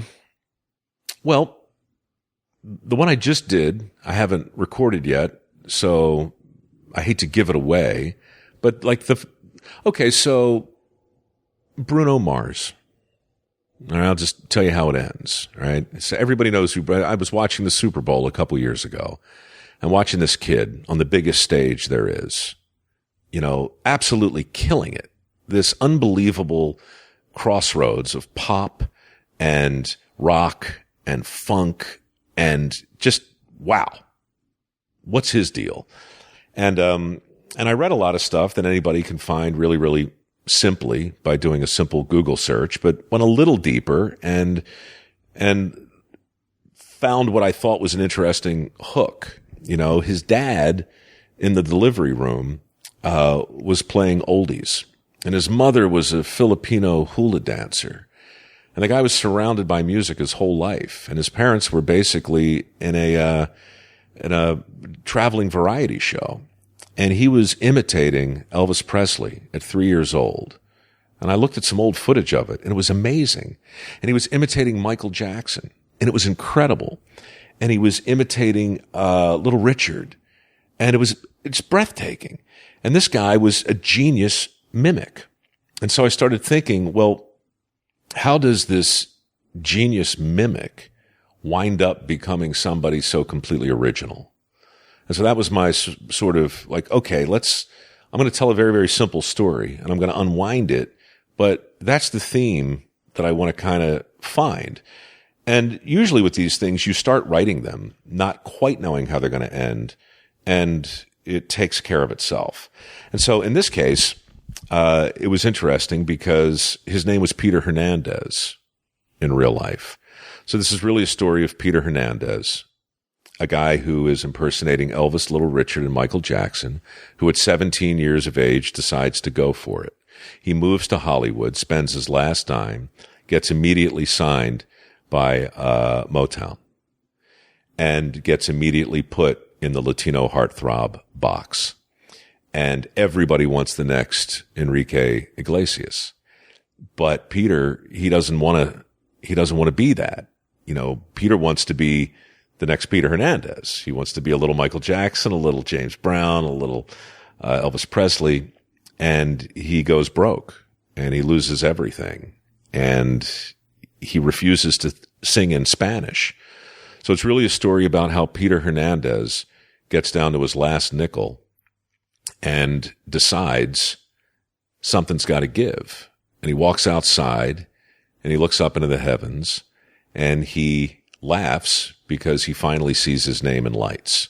He's looking at the stars, and he chooses for his last name a planet that's truly out of this world. And for his first name, he remembers his father's favorite wrestler, Bruno Sammartino. And so we learn that what Peter Hernandez does is simply change his name, not as the first thing that most people do who come to town, but as the last thing. The last thing he wanted to give up was his heritage, but he had to because everybody looked at him as this very, very narrow performer, this Latino heartthrob. So when Peter Hernandez became Bruno Mars, he was immediately re-signed by Atlantic Records. And within a year, his first album was Gone Bananas. And within a year and a half, he had sold over 130 million singles.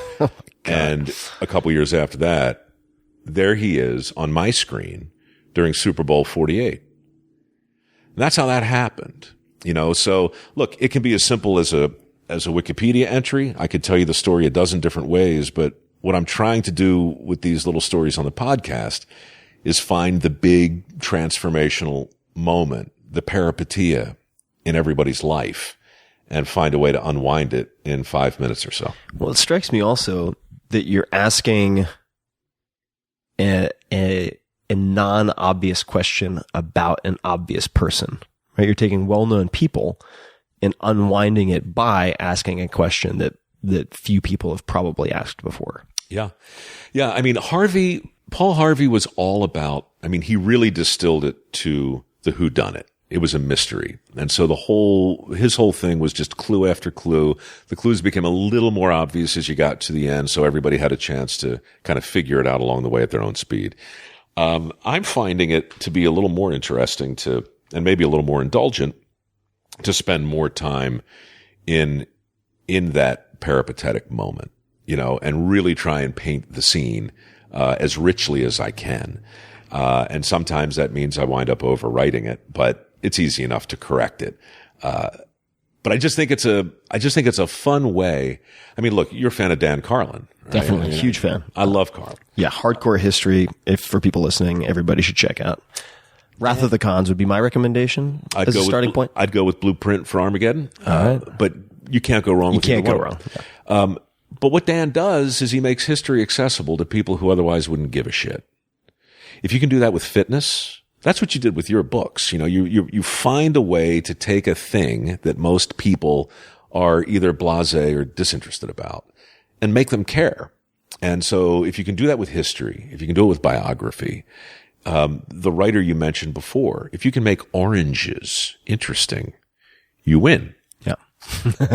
That's the challenge in all things. It's not anybody can point a camera at Vesuvius erupting, right? That's great footage. But, it's harder thousands of years later to write a retrospective on Herculaneum before the eruption. Do that. Make that interesting, and you win. Well, I think it also comes back to a recurring theme, I think, in this conversation, which is, yes, you want to be great at what you do, but if you're incrementally better, it's not enough. You also have to be different, or at least it makes the journey or the challenge much more tackleable if you think about how to differentiate yourself. I'd love to ask, and then we're going to come back to, I want to ask some additional questions about the podcast and a few other things, but just a couple of rapid fire questions for you. The first is, and the answers don't need to be rapid, the questions, to sort of try to sort of neuter my tendency to ask long-winded questions are pretty short. When you think of the word success or successful, who's the first person who comes to mind and why? Carl Noble. My granddad, for reasons we touched on before, but a 7th grade education, drops out of school to work, becomes a master craftsman and a tradesman 4 times over, 5 times over, and lives to build houses and churches without blueprints that are still standing. He was the guy who said to me when I flunked out of all my shop classes in high school, he said, you can be a tradesman. Just get yourself a different toolbox.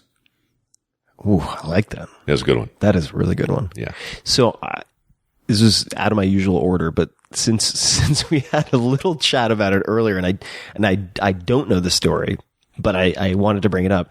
If you could have a billboard anywhere with anything on it, what would it say?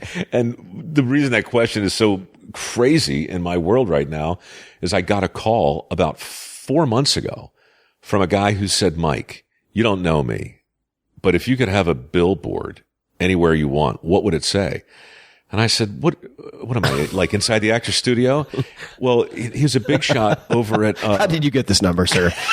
Honestly, that's exactly what I said. He goes, well, your people passed it on because they thought, you would want to answer the question. He's a guy who worked for Lamar Outdoor Advertising. Huge. This guy owns billboards. I mean, tens of thousands of them. And he said, listen, I'm a big fan of your foundation. And at any given time, I got 20, 30% billboards that are empty. Advertisers do their thing. We pull them down. And every single person listening to this podcast right now has driven down the highway and looked up and seen a blank billboard. Well, he was just calling to say, what would you like to put on them? And I said, Jesus, seriously? And he said, yeah, anything you want. And I said, well, we're currently in the midst of a work ethic scholarship program. We've raised about $4 million selling crap out of my garage and various other places. And we, have this program, right? And I said, if I send you a picture of me holding a sign that says help wanted, and in big letters, microworks.org, work ethic scholarships, would you put that up there? And he said, in a heartbeat.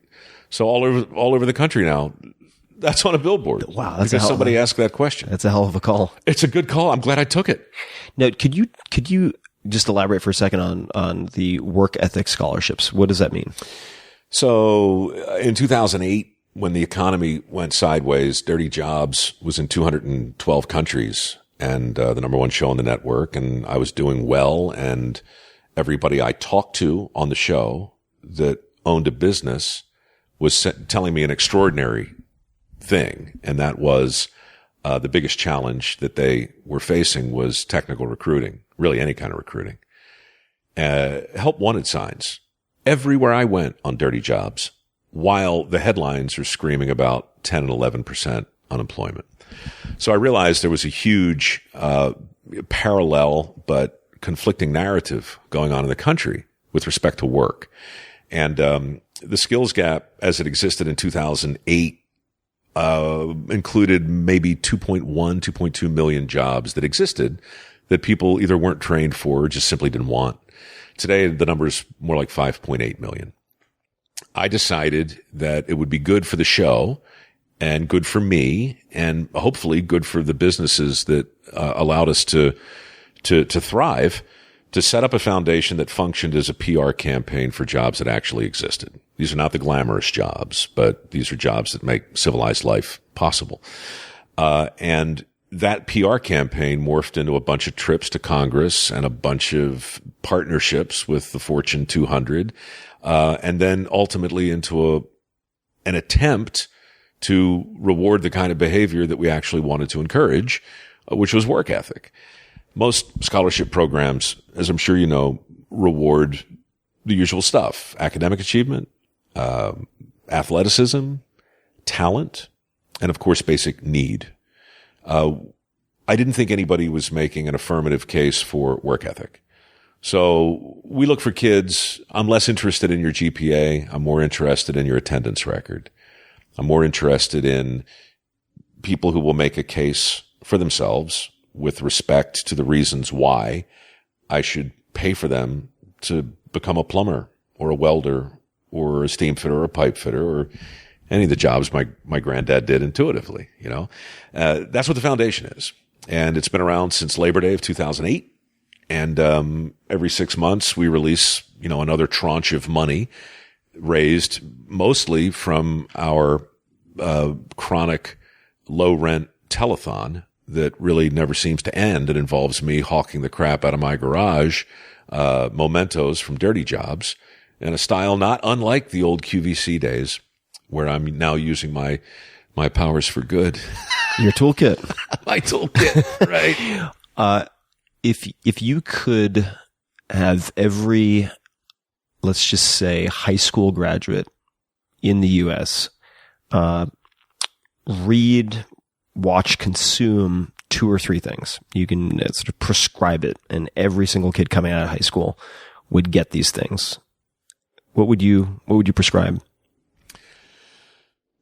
Well, the first thing, I mean, and there is no bromide for all these kids, but in general, I think we make a horrible mistake matriculating right out of high school, right into college. I think it's a hell of a thing to ask a 17-year-old kid to declare a major, borrow money. I mean, the pressure to borrow is mind-numbing. $1.3 trillion in student loans today. 5.8 million jobs nobody's trained for. A widening skills gap. And this increasing belief that somebody's moved our cheese. You know, 25% of millennials are living back home. We're just doing it wrong. So I think the general answer to your question is, I don't know about books or movies and things. Those impact everybody differently. I would take a year and I would say, look, you got to get a job. You have to do something. Call it an apprenticeship. Call it an internship. Call it I don't know, but we have to back away from the pressure that's conspired to drive so many kids so far into debt and start to go down a road so soon. Because really, look, I always think there's time to change the road you're on. Robert Plant, last stanza, Stairway to Heaven. But it's hard. And, you know, I was very lucky. I did it at 42. And Meaning you took what did you do at 42? I apologize. Well, I hit the reset button. Got it. You know, I decided this career that's been based on not caring about the work I do is going to be based on caring very much about it. And it just required a complete, you know, brain dump and reset button. It's hard to do that at 42, but it's even harder now, I think, at 26, because now you've got your paper, right? You've graduated. You've done well. You've done everything everybody told you to do, but you've just realized there's the opportunity in the field you've studied is not what you thought it was. The $90,000 in student loans that's not going away. And so it's just a terrible thing to have your coffee served to you by, you know, a double major in poli-sci and medieval French. It's kind of tragic. whatever we do, it has to happen between high school and this period of declaration and this horrible assumption of mindless debt. Look, when I say things like this, I always get criticism because people say, he's anti-college, he's anti-education. I'm not. I wouldn't trade my education for anything. And I challenge anybody who says there's any hope of success without it. But when people say, how the hell can college get so expensive? Man, the answer is right in front of us. We've been telling kids for 50 years the best path for the most people is in this direction. And here's an unlimited pile of money. Borrow as much as you need. Is it any wonder tuition has gone up faster than the cost of real estate, food, energy, healthcare, and 500% of inflation over the last 40 years? It's unprecedented, but we're still doing it, Tim. We are lending money we don't have to kids who will never be able to pay it back to train them for jobs that don't exist anymore.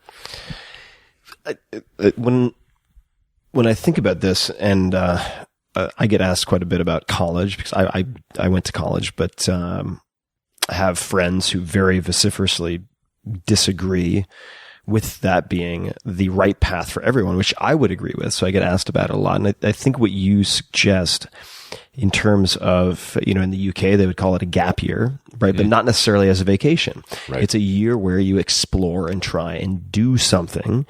Getting a job would certainly be, or jobs would be a very good example of that.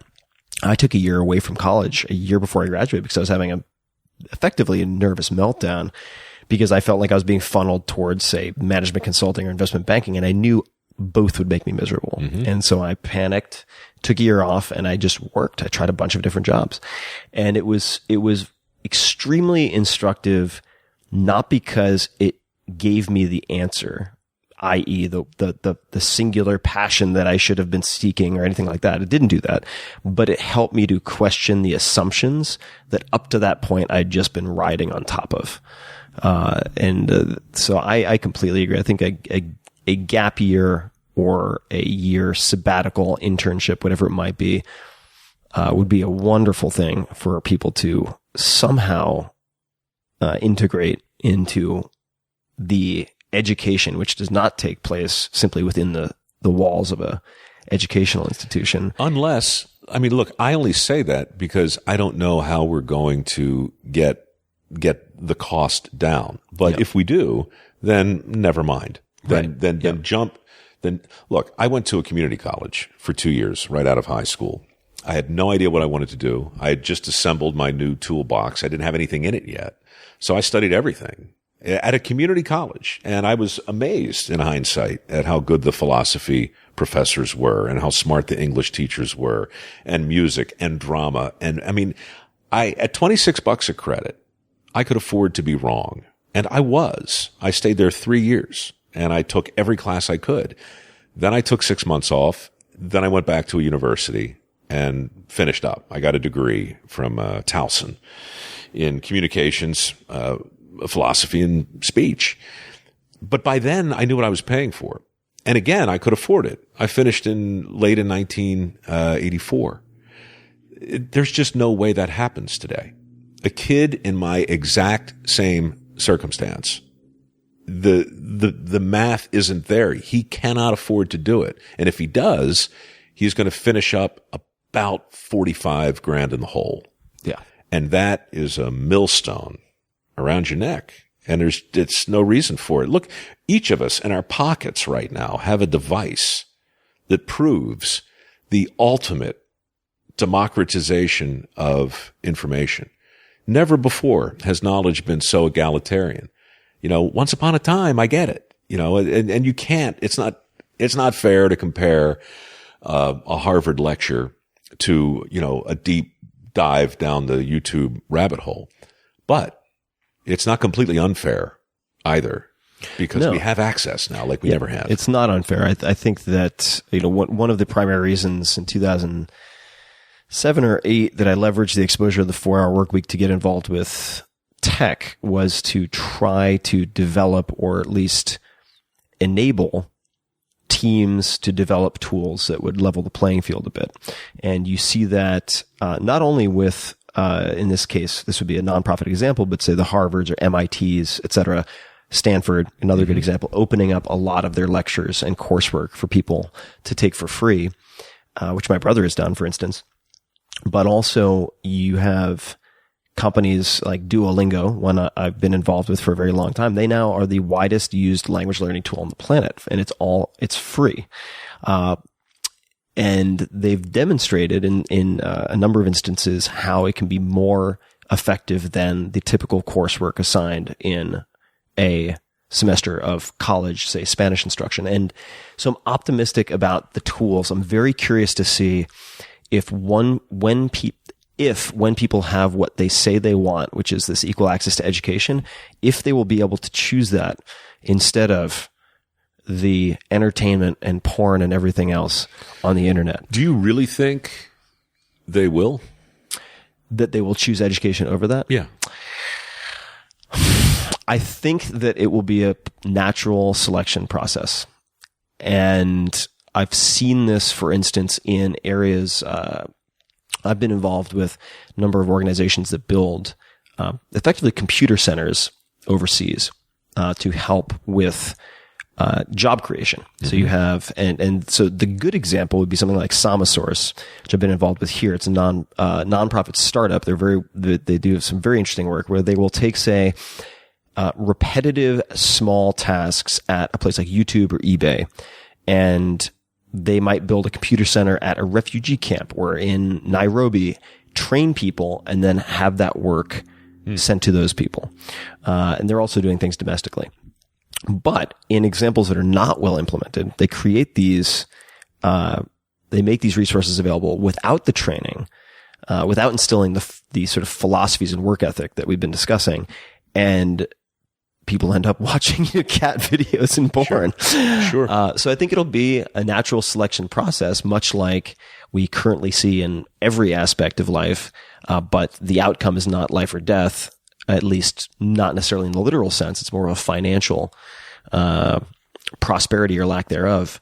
I think it'll be case by case. Because look, you're either, I don't know. When I try and really think in terms of what are the real fundamentals that drive education and ultimately prosperity, however we choose to define it, it's hard to get more granular than curiosity. You're either curious or you're not. Yep. And, the real geniuses that I've stumbled across are people who can inspire curiosity. It's not about imparting knowledge. It's about flicking the switch. Like, you've got great books here on your shelf. Everybody has access to these books, not yours specifically, but you get to choose whatever books you want to have in your house or your apartment. You get to choose all these things. Everybody has those same choices.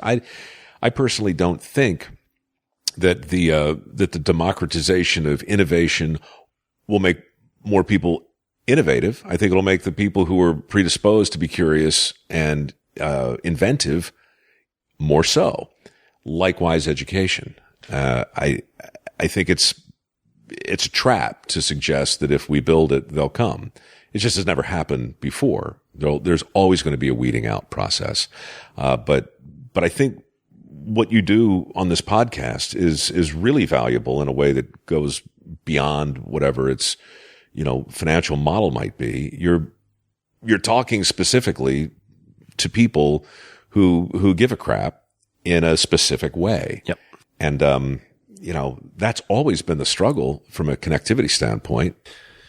Yeah, no, it absolutely has. And part of the reason I make these podcasts so ear-bleedingly long is that it is for me a weeding and filtering process. And I enjoy interacting with fans who are willing to commit to engaging and digesting these conversations, because my realization, aside from this podcast serving as a creative outlet and reclaiming of freedom in a way for me, after we talked about this, a number of large projects with large companies, I was very often asked by my book fans on social media or elsewhere, what should I do if I'm in Nebraska? What should I do if I'm in fill in the blank location where I don't have the peer group that you have in San Francisco or New York City or fill in the blank?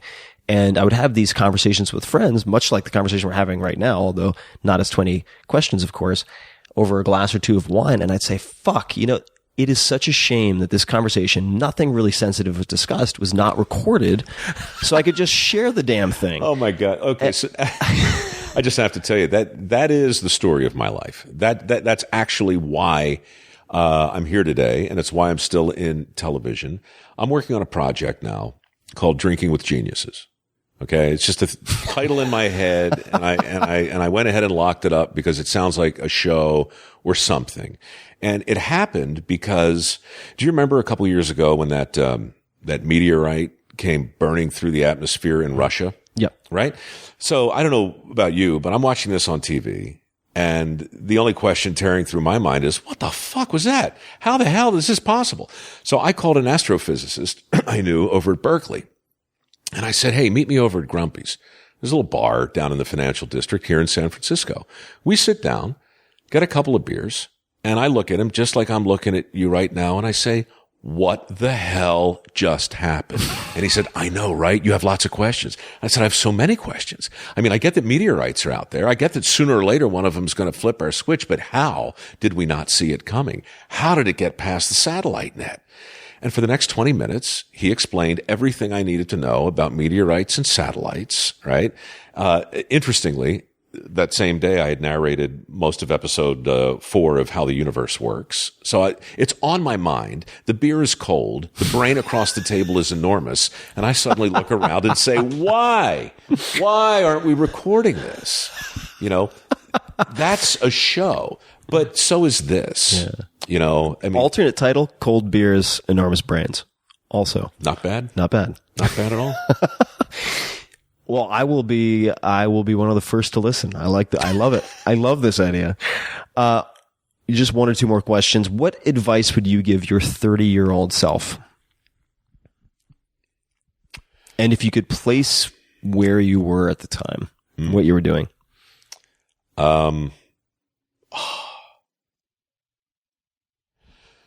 Okay, not to be glib, but I don't believe I would advise myself in hindsight, only because, you hate to tear a hole in the time-space continuum. You step on the butterfly, the next thing you know, right? The mastodons are, singing show tunes when you come back or something crazy stuff.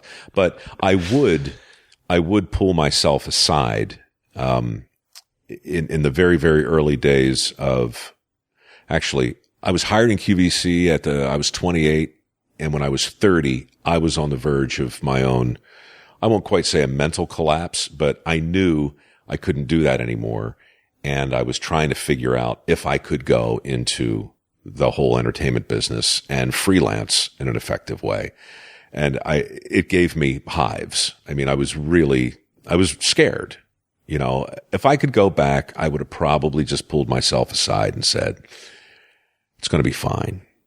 It's going to be fine. And then, as sort of a side note, I would have said, stop wearing makeup on camera. It just makes you look weird.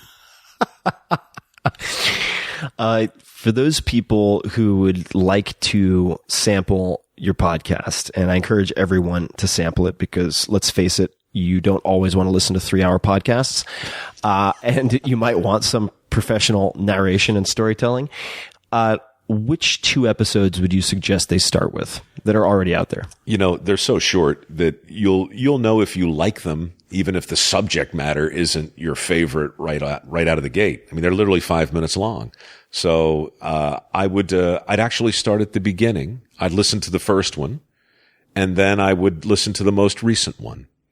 And then you'll hear a bit of a shift between the two, but not seismic. You'll just get a better sense of where I'm headed, and not a big change at all. And then if you like them, just cherry pick one in the middle.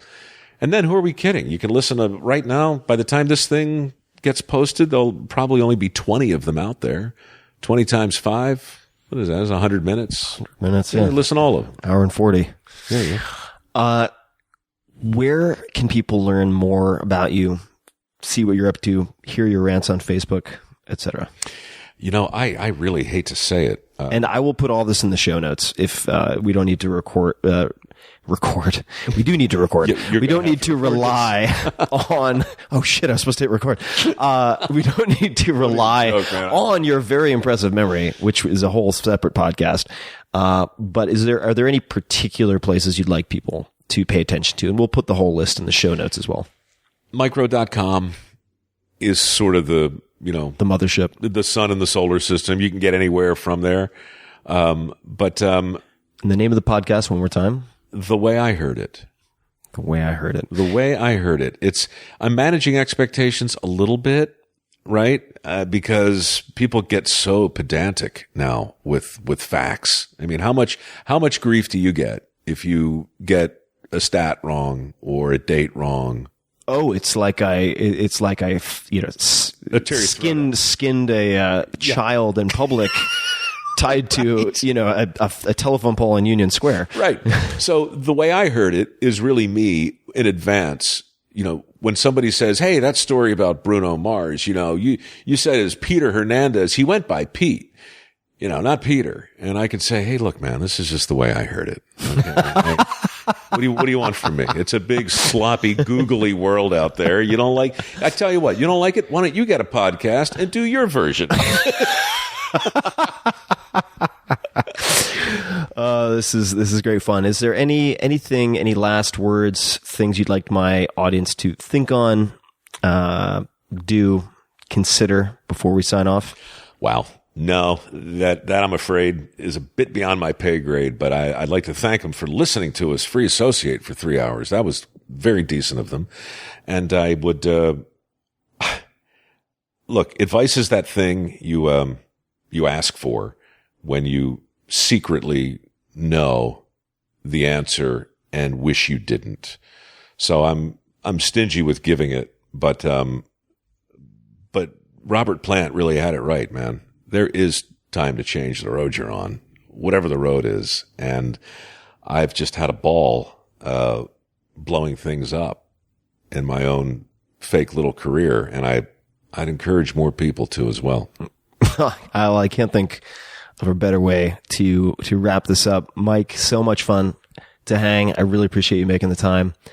And to everybody listening, we will put all sorts of resources and links in the show notes at 4hourworkweek.com/podcast. Misspell it any way you like, preferably the correct spelling, just because I don't know what I've rerouted. So 4hourworkweek.com. Is it the number podcast. 4? It's all spelled out. It's all just one. Is there a hyphen between 4 and hour? There's no hyphen. This is one of those things I thought would be really easy on the internet. No. And people are like, "Oh, you mean 4 hour? Like FOROUR?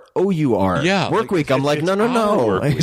It is FOR. So 4hourworkweek.com, all spelled out /podcast. Wait, is it week, WEEK, like the time, or am I just... Work week, WEAK. Yes, I'm just so exhausted.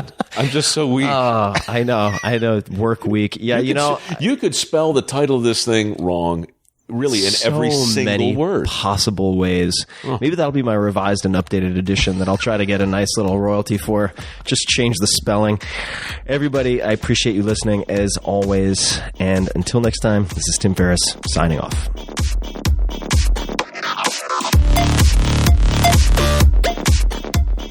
Hey guys, this is Tim again. Just a few more things before you take off.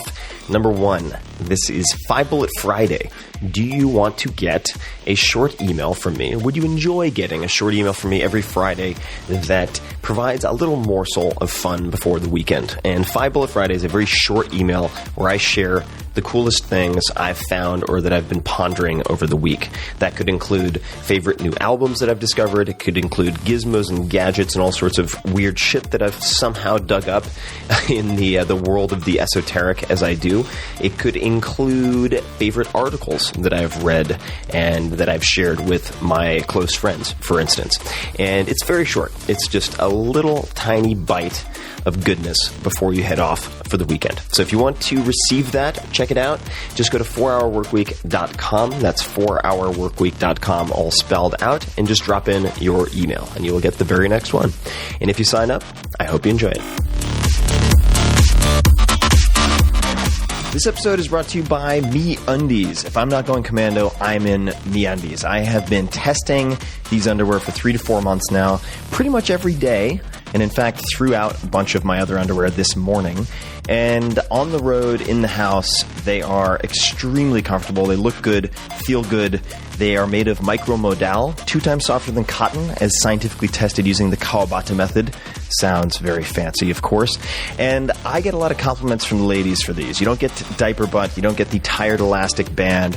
They look great, and they have underwear for both men and women. Check out MeUndies.com/Tim, and you can see everything I've been wearing. They're ridiculous, the sublime, everything in between, including my favorite, which is called out. And I would be remiss if I didn't mention their lounge pants. This is a new thing, and I've been wearing their lounge pants when I record podcasts. I've been wearing them out and about when I'm walking the dog, meeting people for coffee, and they are extremely comfortable. They're made from the same material as the underwear, but some of them, like the blue ones I have pockets so you can walk about without seeming like you're off of your meds and completely crazy. So that is awesome. And if you're not happy with the first pair you try on, I assume that refers to the underwear, they'll refund you completely and you can keep the pair you tried on for free. But if you're that kind of person, you should be ashamed because that's disgusting. MeUndies.com/Tim. Check it out.